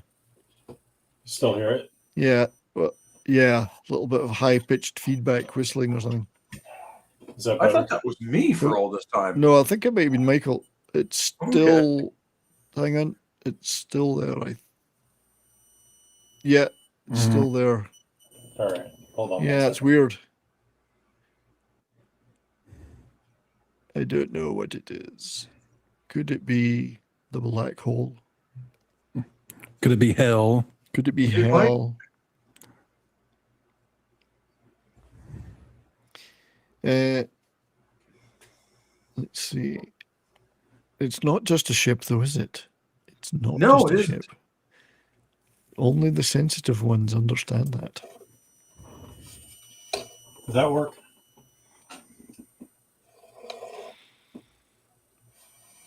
Oh, you don't want to walk in a minefield. You would never hear it coming. Yep. I'm glad you were the one to make that joke. There is a noise gate and feedback in the loop. All right. It's the wah-wah pedal Michael uses to talk. That's Oh, I feel like I'm the only one who'll get that. Yeah, Chinese capacitors. I remember seeing a sketch by some comedian in Britain who he did an impression of walking with wah-wah pedals on his boots. It was really good. Although I will say Smilexia has it absolutely correct. Sam Neill elevated every film he was in. Oh, God, yeah. Just one of these guys, you know? One of these guys like William Hurt or Ray Stevenson, some of the other guys have lost. They were just they may not have been the star actors of their day, but everything they were in was better for them being there. Yep.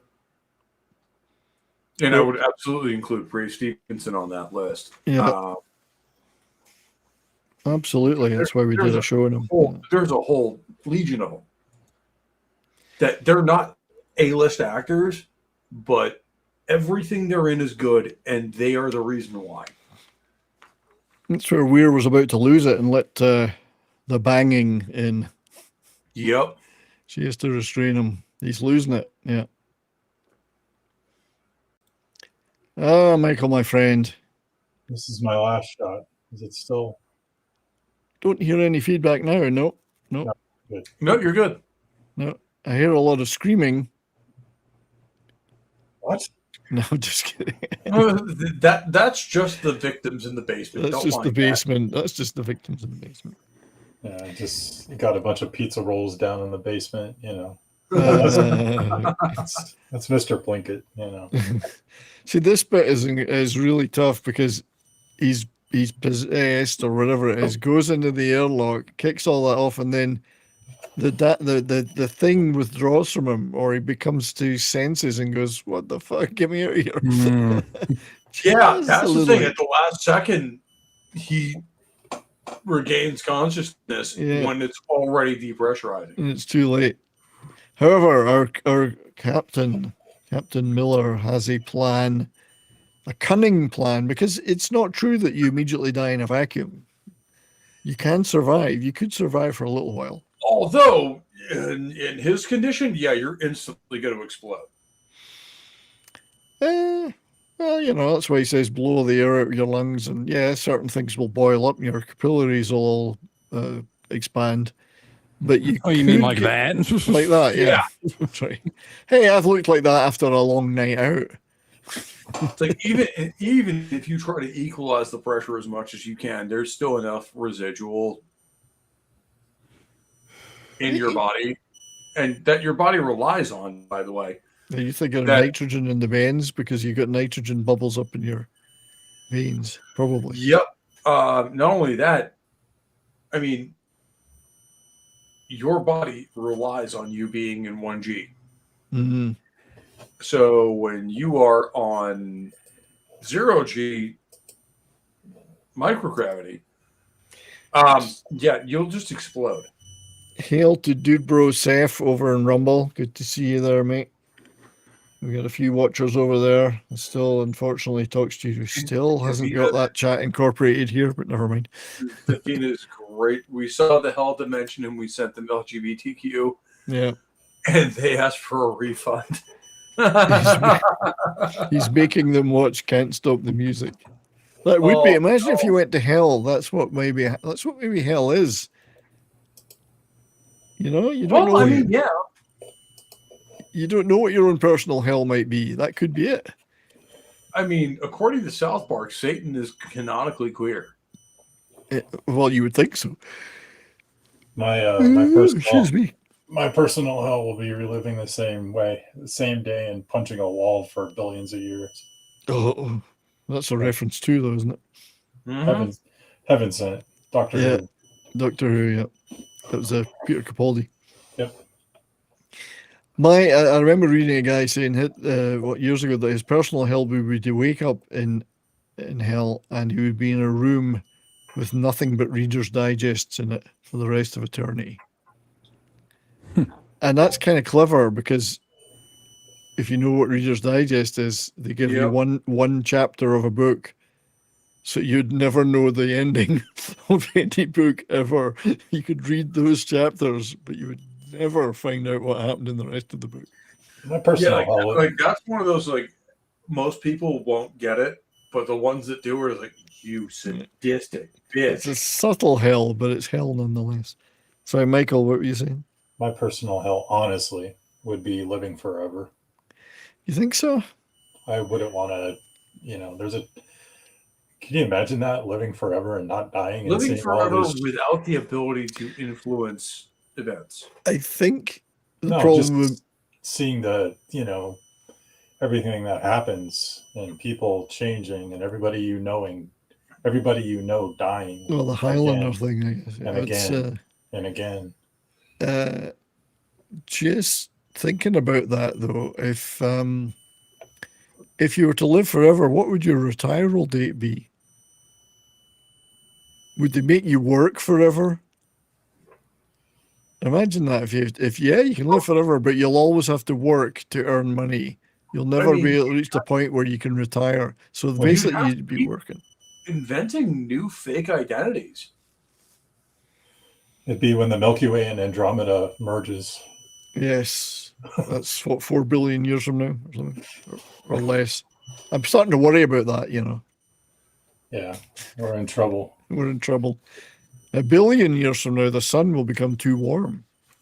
I mean, you're already getting to the point where, you might not see the next ice age. We might, though. Yeah, we might. And you know what? I feel uniquely qualified to lead based on the fact that I grew up in New England. Was the Byford dolphin was that the North Sea explosion? Well, that was Piper Alpha. No, that was Piper Alpha. Yeah. I'm trying to remember the Byford dolphin one. You get every 4 millennia off if you live forever. That's you get 4 millennia. That's funny.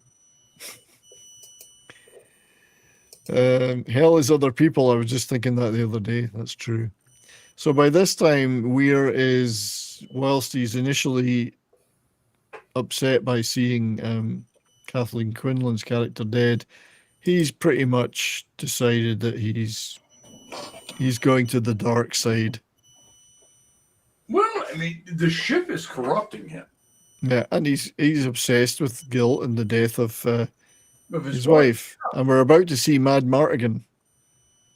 Oh, I mean, there's so many parallels with this and Solaris. Yeah, Solaris is all psychological, yeah. I mean, the dying wife, the dead wife, that's all Solaris. He's grieving about his dead wife.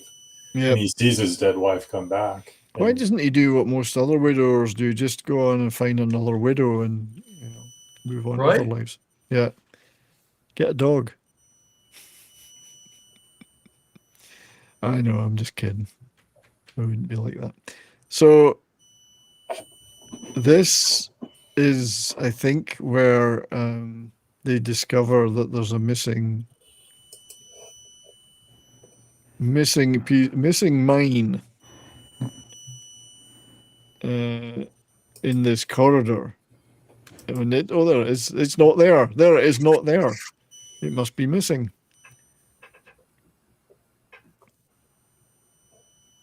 No, there's what Davina's saying about the Byford dolphin. I think it was in the North Sea, though, wasn't it? There's a drilling rig, site of several explosive decompression. Oh, yeah. Blah, blah. What horrible way to go. Yeah, explosive decompression is up there with radiation poisoning. Yep. Of worst ways to die. So those guys that went down on that deep sea submersible that imploded, I guess they would die instantly, though. The pressure they were at. Yeah, that's not explosive decompression. That's just the sub imploded. Well, they'd be crushed. Yeah. And as evidenced by previous events like USS Thresher and Scorpion. Yeah. So now we've got the comedy part where Richard T. Jones is like, what the fuck? Why did this shit gotta happen to me? That's right. He's got the comic relief part of this, and then he has the so you're thinking, well, he's screwed. No, I love about 90s sci-fi horror is that it still has comedy elements. Yeah, there's got to be a laugh in it somewhere to relieve tension. Yeah. But he's the guy for that, and he's I've got a plan. I'm getting back to this ship. He's going to blow his air tanks. It's very Matt Damon of him. Yeah. Matt Damon in The Martian did a similar thing, except this came first. Although I will say that as good as the movie is, the book is better. Yeah, I'd say so, but I do love the movie too. No, I love both of them. The same thing I say about Shogun. Oh, poor DJ. Oh boy. That's what a way to go. Mm-hmm. That is one of the most horrific scenes. You see him hanging like that. Oh yeah. Ugh. The rest is kind of Hitchcock in that, like, you never see it. Yep. Everyone knows what's going on, but you never see it. Should never turn your back on that spacesuit. Yeah, and then you see stuff. It's just like, oh. When you think of they cut a whole load of stuff because it was too gory. I would love to have seen it the way it was meant to be. This is great as it is. Don't get me wrong. I want to see the stuff that was cut because this might cuck Hellraiser as one of the goriest movies of all time. But this is really, I love this. Where we're going, we won't need eyes to see. That's one of the great lines in this movie. And let's see if I can pause that because I may have. Pure evil. I've got the eyes clip, I believe. If I can get it to stop. Oh, I'll come back to that. So, video. I love that look on Lawrence Fishburne's face too. Of like, what the fuck did you walk us into? Oh my God! What happened to your eyes? Where we're going, we won't need eyes to see. He changes his voice as well when he dies. He speaks differently. Palpatine has returned. Yeah. Yeah. Oh no. Hang on. Oh, we showed that one. This one. You can't just leave her? I have no intention of leaving her, Doctor. I will take the Lewis and Clark to a safe distance, and then I will launch attack missiles at the event horizon until I'm satisfied she's vaporized. Fuck this ship. My favorite line in the movie. Fuck this ship. Absolutely the sensible thing to do. Of nuke it from ship. fucking orbit, we can't be sure. I think I may have missed another clip. It doesn't really matter because I've only got a few. That's the core of gravity drive.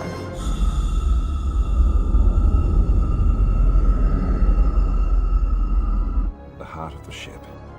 Just shows you how beautiful that piece of work was that they did on that gravity drive, though. Now, where were we? We were on the face-off with face-off, eyes off. Where we're going, we don't need eyes. Hang on. I gotta get the right one. It's this. I'll start from here. There we go. Slideshow.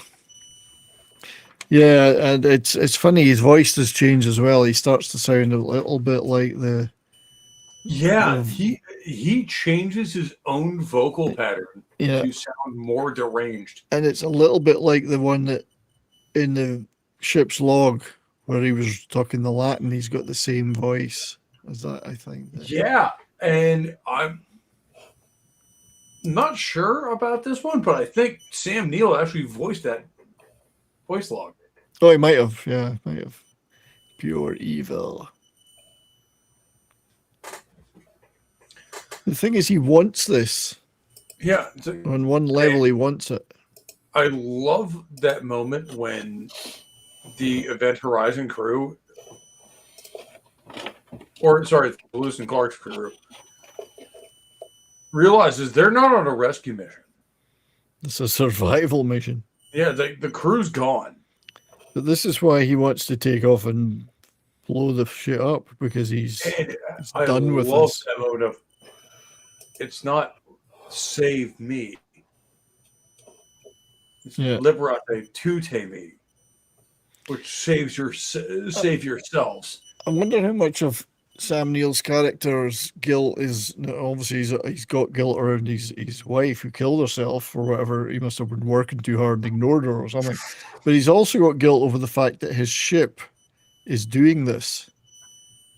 So all that guilt is kind of weighed on him, and somehow it's led him to abandon it all to the evil of the ship, the grief, the guilt, and everything, and his arrogance doesn't help, of course. So he's the right vessel for the ship. The ship has picked him as the right vessel to. I love Jason Isaacs as the Doctor too. Is that just like, it's not save us, it's save yourselves. Yes. Save yourselves from hell.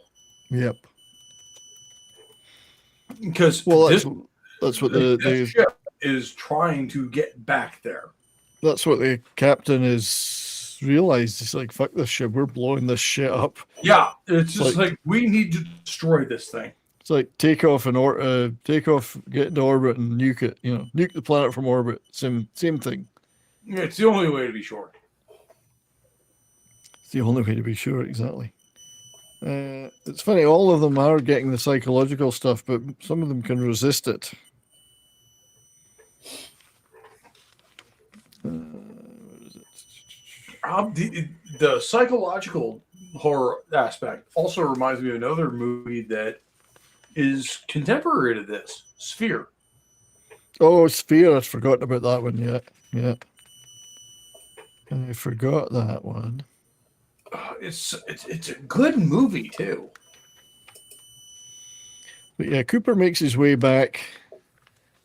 And he's got the what the fuck? I love it. He is the comedy relief in a sense. But this is like The Shining, of course. This is a very Shining influenced piece. Yep. And the blood.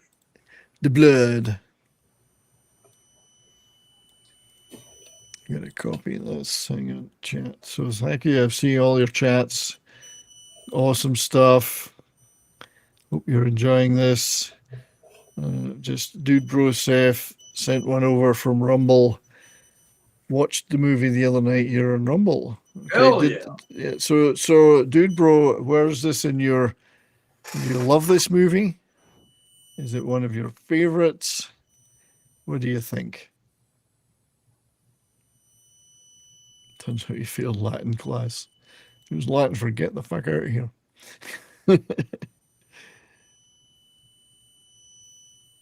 No, Cowboy Curtis. Cowboy Curtis. That's right. We played that clip earlier. And we may well play it again before the end of the stream. So Cooper's fighting the good fight, and he's decided to he's going to have to make the ultimate sacrifice. And it's funny, his eyes are back now, but he's got all the other stuff on him. The cone heads. Oh, there we go. That's a nice. That's my favorite. You see, that kind of sex leads to it's dangerous.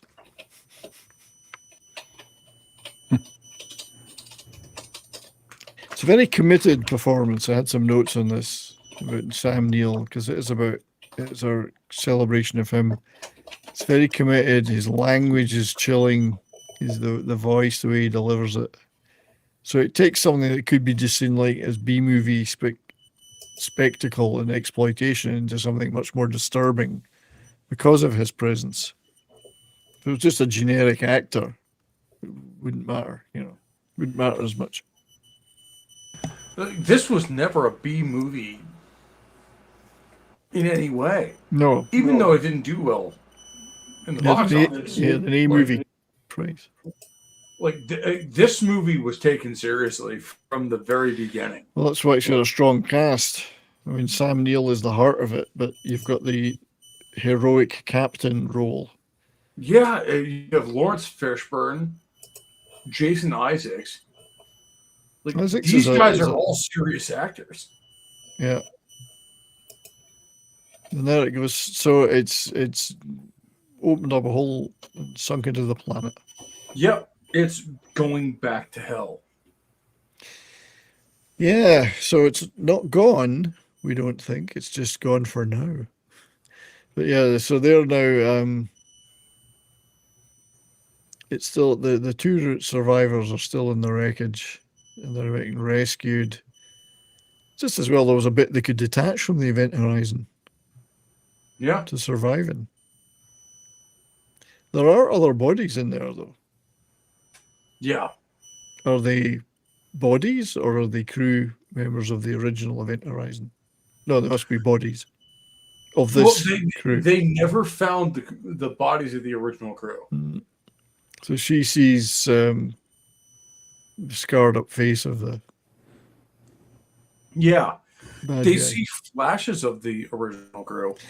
So that they're sprung up and does that imply that it's not gone yet? The ship has inhabited. It's still inhabited. The remains of the ship still inhabited by the malevolent force. They leave it open at the end there, which I kind of like. But what a great movie! I mean, that's a fast run through it, but my God, it's a good movie. Yeah, and the ship goes back to hell. It does, but it doesn't mean it'll stay there. Exactly, and this is one of the coolest parts of that movie is no one's saying when she's going to pop out again. So, Sai, what do you think of this movie overall? Is it one you were familiar with before, or? Well, I had seen it, probably early 2000s. Yeah. And I hadn't seen it for a long time. That's why I'm actually glad you did this so I can watch it again. And I fucking love this movie. It is a great movie. Like he said, it is a bit of Hellraiser in space, even though there's already a Hellraiser in space. But I think this is better than Hellraiser in space. So. It's the definitive Hellraiser in space. Yeah, I love it too. I watched it 3 times this week and went through all the stills to weed out the ones I wanted. So really 4 times. And then five times if you count trying to get clips out of it. And I never got bored at any second. I enjoyed every watch thoroughly.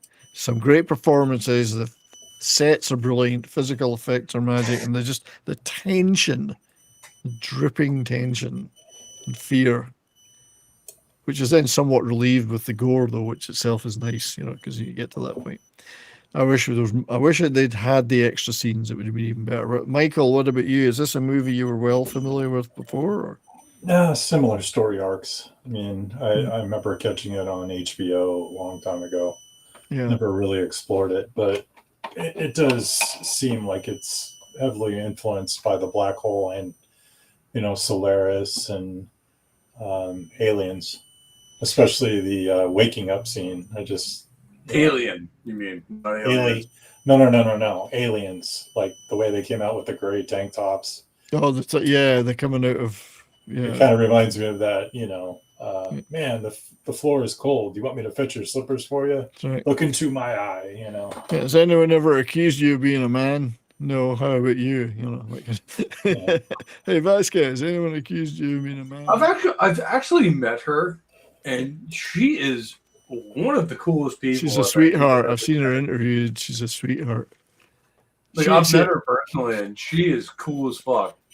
I think Vasquez, if now she's way too old and overweight to do it, so my apologies. Yeah. But a Vasquez spin-off would have been freaking awesome. Oh, So what would have been cool, and they've done it in games since, but I've never seen it done in movies, is essentially imply that LV-426 is not the first time we've encountered the alien. Okay. Like the colonial marines are already aware of what the xenomorph is. Well, someone's aware, I think, because somebody knew to send the Nostromo out there. Well, they were responding to a distress call, if I remember. Yeah, but somebody knew. Somebody had put them in that route, in that area of space, is the implication. That's why Ian Holmes' character, the android, was on board. That might be correct. He wouldn't have been on board, I don't think, otherwise. He was there because he was meant to engineer. Why would you bring an android on a cargo run? Well, indeed, he wasn't necessarily. Maybe they were on every ship then, but I think he was. I think they knew something was there, and the distress signal was the key. But they were positioned to be there to get that. I don't know how, but that's just my feeling. Maybe that's a conspiracy too far. But yeah, great movie, Michael. I'm glad you got to see it eventually. I got one more point. Go for it. I recommend everybody check out Solaris. Solaris is very cerebral. It was actually the original Solaris, isn't the Russian one, Tarkovsky one. Tarkovsky. I've got it. Which is actually based off a novel by Stanislaw Lem.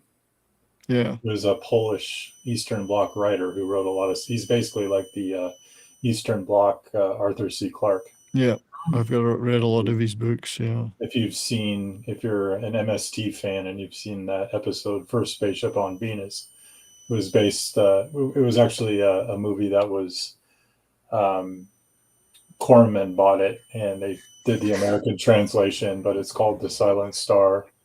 It was an Eastern German film, so there's like a lot of this, Eastern, especially in Event Horizon. I see a lot of this Eastern Bloc influence. There was a movie the other day, a Russian movie somebody recommended to me, and I'm trying to remember the name. Hang on, I'll get it. Wrong downloads. Here we go. It was called Kindzadza, and it's supposed to be really good. It's a wacky Russian sci-fi movie. One of the only good Russian movies I've ever seen is T-34. Okay, but Tarkovsky is basically the Russian Kubrick. Well, there's the Roadside Picnic movie. There's Stalker. Stalker. That's Rhodes. Yeah, that's And the then one. his name is similar enough that people keep confusing it. Is not Tartakovsky, but Gennady Tartakovsky of Cartoon Network fame. Oh, right, yeah. Hang on, this is the one. So somebody recommended this movie the other week. Kinzadza. It's a Russian movie. 2 Soviet citizens push the wrong button on a strange device and end up on the telepathic planet Pluk. I like that, Pluk, which is its nickname for a spot with its strange societal norms. Otherwise known as You Landed in Yeah. New York City. So it's supposed to be pretty wacky, and I've never heard of it before, but I have a copy now. So if it's Excellent. any good, we're going to talk about it. Oh yeah, I dude, if it's good, I want it. There's a woman called Titania in it, but she's not good looking. So that'll be Tatiana. But yeah, that's the kind of shit that's out there that I've never seen before that I really should pay attention to. But for me, I love this movie. I've loved it dearly since I saw it in the cinema. Read by Nature just said it. Gennady Tartakovsky, the same guy who was responsible for all of the Cartoon Network shows back in like the early 2000s. Yeah, and it could have been the Star Wars guy. He's also directing a Conan series. Right. I'm always suspicious of anything that's being done with Conan these days. Well, I mean, yeah, but at the same time, it's Gennady Tartakovsky. He did Johnny Bravo. It's true. So Robert Pattinson did a movie a few years ago very similar to Solaris, and it's true. I've seen that one. I can't even remember the name of it though. And Lindsay just watched 2001: A Space Odyssey for the first time this past weekend. Well, that's a very different movie from Event Horizon. That's more your clinical space movie. Everything's clean. Yeah. But it actually has one of the most frightening scenes. Yeah, it is ever in a dark as space hell. movie. Oh yeah, it's frightening. You know what scene I'm referring to? Yep. It's dark as hell. What scene am I referring to? Well, I find a lot of it frightening. There's one scene in 2001 that freaked me out as a kid. Where he's literally is it the monolith? Is it the eerie noise turning with off the life support for a lot of these people who are in stasis? Yeah, the cold calculating calculating way hell just kills those 3 astronauts. But there's a lot of eerie moments. There's the eerie music when they first uncover the monolith, which I think it's just this eerie, and that scared me. Yeah, there's also the chimps beating each other to death, which is actually quite brutal. But yeah, the everything to do with HAL is scary. But switching them off one by one, yeah. Yeah, and it was the calculating way he did it. Yeah, open the pod bay doors, HAL. No, it was literally just like, oh, we're just going to shut down power to these. Right, and if you actually know life support centers. In physiology, if you actually know, like Kubrick was such a detailed he was such a he was so focused on detail and precision. Like if you look at everything that HAL does to end the life support, you realize that these astronauts were in excruciating pain. Mm-hmm. I mean, the way he did it, the sequence, it's just like, holy fuck, you know? Yeah. Like, you went out of your way to be an asshole to these people. Yeah. Before you killed them. Kubrick could be quite a cold guy when it comes to that stuff, yeah. What was that movie, that really shitty movie that came out in the late 2010s? Life? Life? It was the one with... Don't know if I've ever seen it. It sounds familiar. Somebody will look it up for us. Life isn't everything. Jake Gyllenhaal, Rebecca Ferguson. Oh, no, see, I didn't... Ryan Reynolds, yeah, I've seen that, yeah. Oh, now I know the one you're talking about. 2017, Ryan Reynolds, now I understand. It was okay, but it's kind of... Movie, but it's not bad. Yeah, it was okay, but, you know. Rebecca Ferguson got the Frank Poole treatment. Yeah, it's a real... what's the word? It's a mishmash of other ideas, really. Yeah. But yeah, or Hiroyoko Sanada. Yeah, it was entertaining enough, you know. So anyway, yes, Event Horizon will always be one of my favorites. Sam Neill will also be one of my favorites. And it's very sad to see him go. But thank you. If I had a glass in my hand, and I should have, glass of wine would have been perfect to toast him. So I pretend I've got one. Thank you, Sam. R.I.P. Thanks for all the work. Rest in peace. Yes, I rest got in a peace. question. I got a Michael. question for the panel. Yeah. We're talking about A-list movies. Can you think of any B-list movies that are like horror? Space films or lots of C-list that just kind of stick with you? Well, I mean, one of them was the first movie we ever did on this channel, being Outland. Well, Outland, I guess it's more of a crime thriller than a horror, but it has the same atmosphere. It's got the atmosphere of a scary atmosphere because of the setting.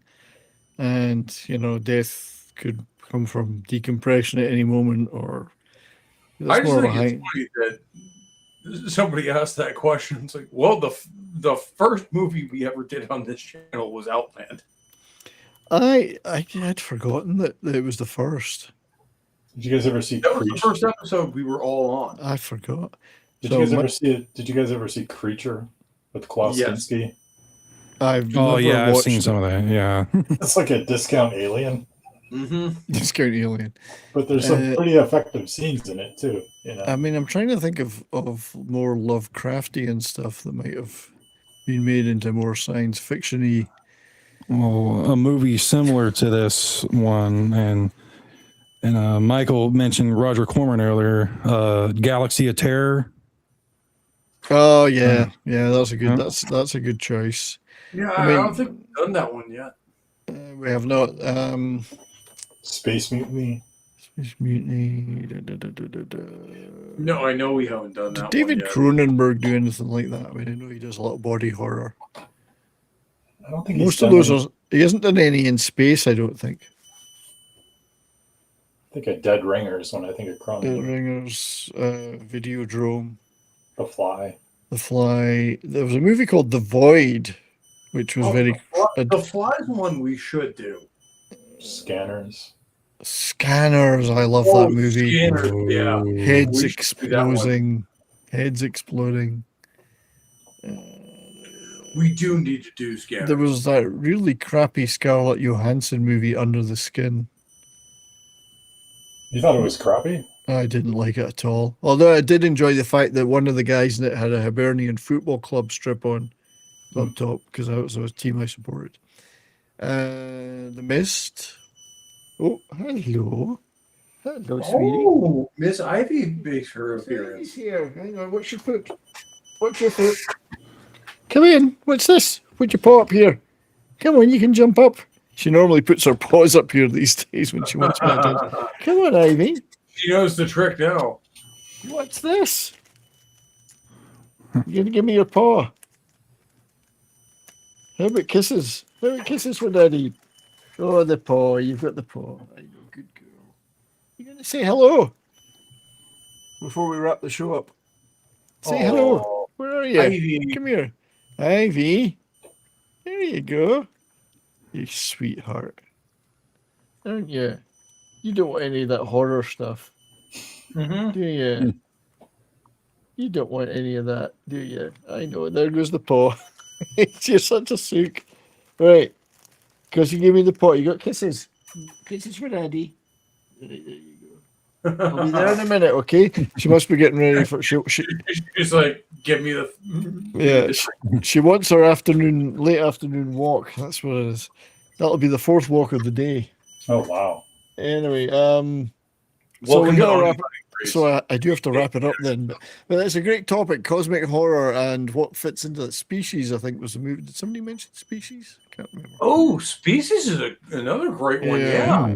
They're not all set in space, but they fit the kind of Lovecraftian feeling, I would say. What was the one, Saturn III with Farrah Fawcett? Oh, that's a joke, that movie, though. Yeah, it's pretty bad. Harvey Keitel. very miscast. The Thing, you could count The Thing as cosmic horror. I was thinking that with the dog. The Thing is absolutely cosmic horror. Yeah. So that's a good topic for another show, actually. We could explore that as a topic. But yes, R.I.P. Sam Neill. Thanks for everything, Mr. Neill. Stay safe wherever you are. I hope you're not in the parallel dimension of hell. I've eaten a lot of those treats. We're hoping where you're going, you do need eyes. I do. So what do you got planned for next week? So next week, I think, this would have been a gaming stream week. So, but because of Sam Neill passing away very inconveniently, I decided to do a tribute movie. So next week we'll get back to streaming some Crimson Desert, I think, and that means I can do some videos during the week then.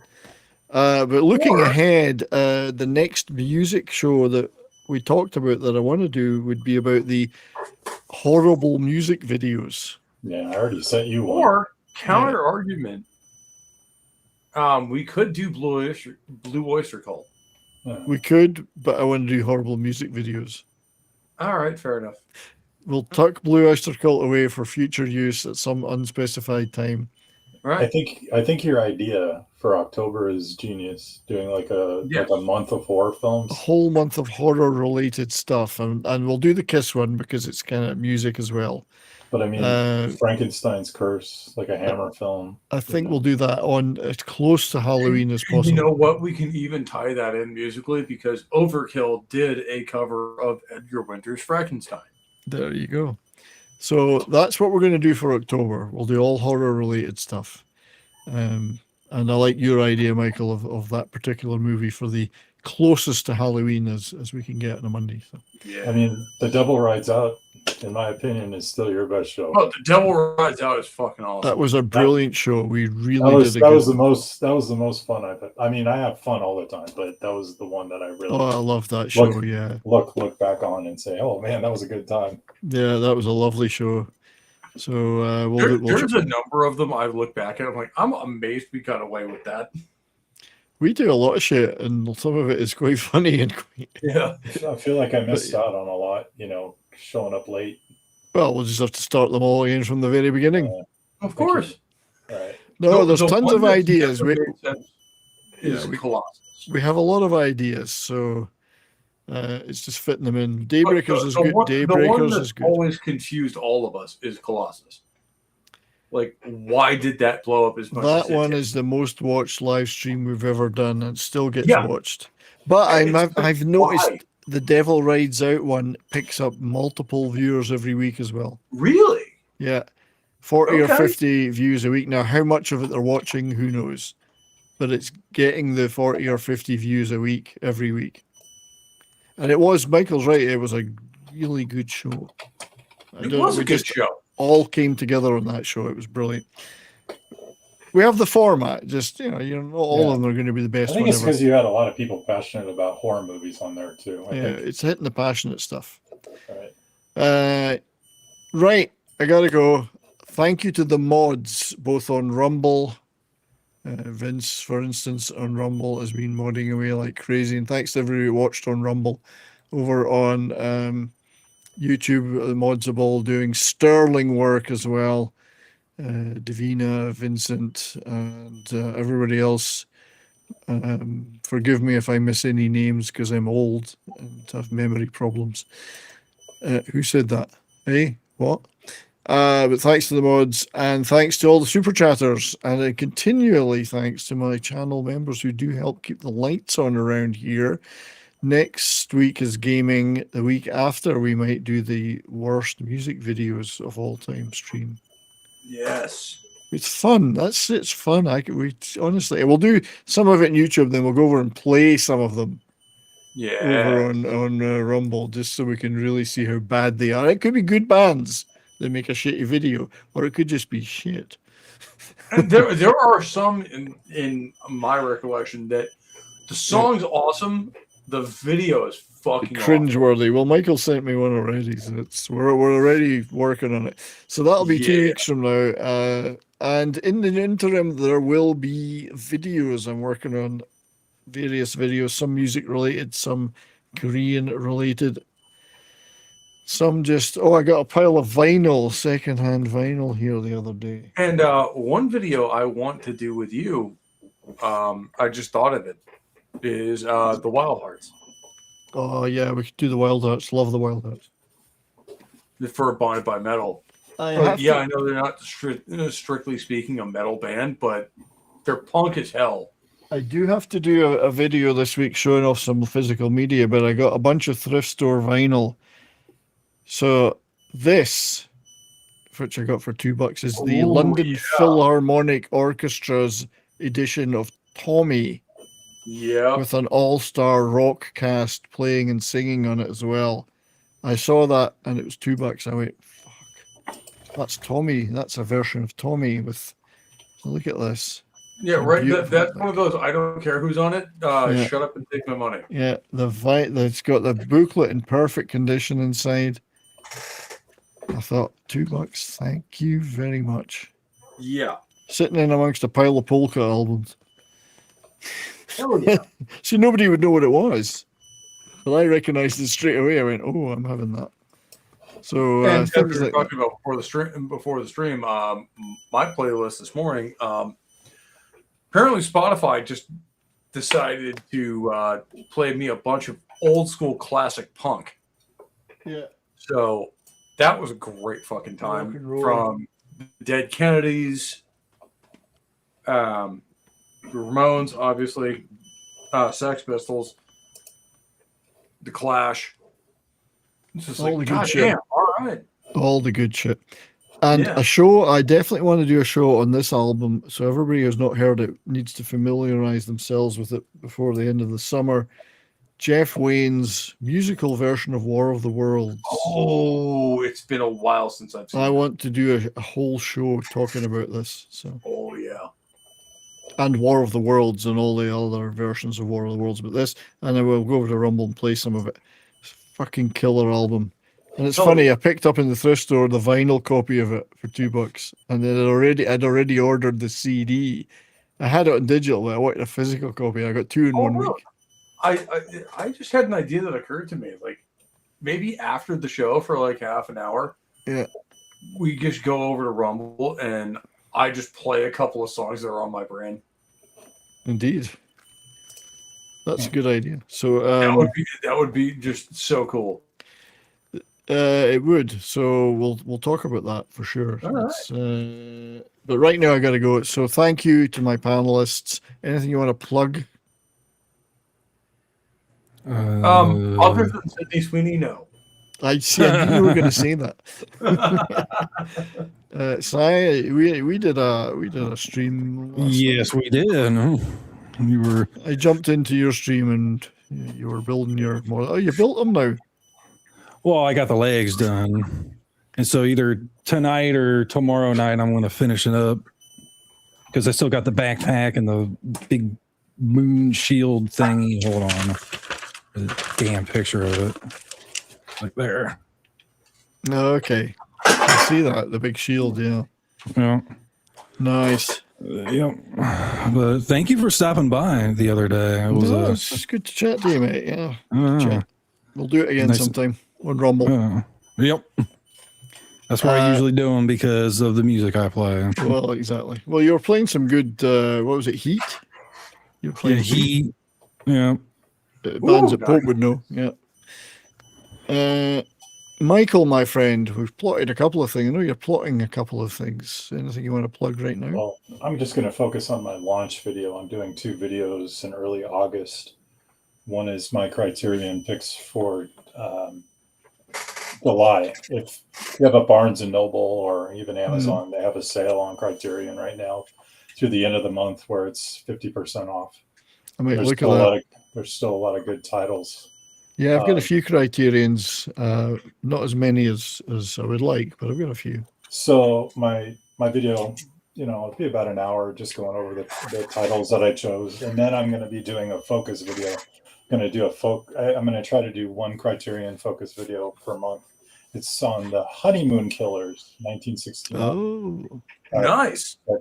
Good stuff. Stars Shirley Stoller, who another another Pee-wee was Mrs. Steve, the nosy neighbor in the first season of Pee-wee's Playhouse. Oh, right, okay. It's up with a I think he's Spanish or Italian gentleman, and it's all about a lady who they seek out desperate women and And they kill them off after they marry them. It's actually a pretty effective film, honestly. It's pretty good. I've seen it, yeah. I've seen it. You have? Yeah, I've seen it years ago, yeah. The Honeymoon Killers, Yeah, which yeah. inspired John Waters. Yeah, John Waters. It's funny, I was mentioning John Waters today about something. Cecil B. Demented, that was it. I was talking about Cecil B. Demented, that movie. And there's also a author I've been binging on Amazon Kindle lately, Nick Ryan. Okay. Who does like a series of like World War III technical thrillers, almost like Red Storm Rising from Tom Clancy, Okay. except it's being done in the 2020s. Well, I'm glad you And like he it. so. started the series about a month before Russia invaded Ukraine. I think I might have heard of that, yeah. It's incredible. And I mean, it's not the greatest fiction you've ever seen, but it's really cool. No, it's nice. I've got my things that I have on Kindle that I find authors that I zero in on and like so Mark Allen Edelheit is one of them, and And I've also been focusing in on the remainder of the Horse Heresy. well, I just that would be good. I just wanted to say one more time, everybody head down to Barnes and Noble or Amazon and pick up some Criterion films. There's some good ones. I'm going to check that out and see if it's on sales in Amazon Canada too. So I got a meme from Tim just before we go. Share screen. Because next month at Barnes and Noble, they're doing the Arrow sales. Oh So God, I'll be into that. Yeah. All the Arrow videos will be 50% off. So World Cup. Is that a mask? Or is that a codpiece? Although I will say England still has one of the best chance of any soccer team of 2 World Wars and 1 World Cup. Yeah, well, the thing is, as a Scotsman, we're tired of hearing them going on about 1966. It's a long time ago. So, but I must say they were robbed. I think they were robbed this time, but that's... Well, but Scotland also has one of the best I've ever heard. Of we hate England, yes we do. We hate England more than you. Yeah, that's right. I didn't watch the World Cup final, but I haven't really watched much of the World Cup at all. Just I don't have proper TV, if you know what I mean. I don't have linear TV, so I've been awful busy. So apparently Scotland and Boston just got along. So this is a jock strap on the world. It should be over Argentina, really, but literally, the apparently, World Cup. is apparently, the joke. city of Boston and the Scots just got each other. They did, but on that happy note, I'm still going to have to quit. Oh no! Still going to have to leave you all. So thank you, Tim, for sending that through. And Tim's always sending good ideas for sure, as you mentioned, concept albums. Captain Lockheed and the Starfighters by Bob Calvert. That would be the best concept album ever made. Yes. Right. Have a great night, everybody. Enjoy your week. I probably will be on Comics Division later on Monday Night Meltdown, so I might see you there. Otherwise, sayonara. Take care, everybody. And obviously, don't skip your meals and keep on rocking.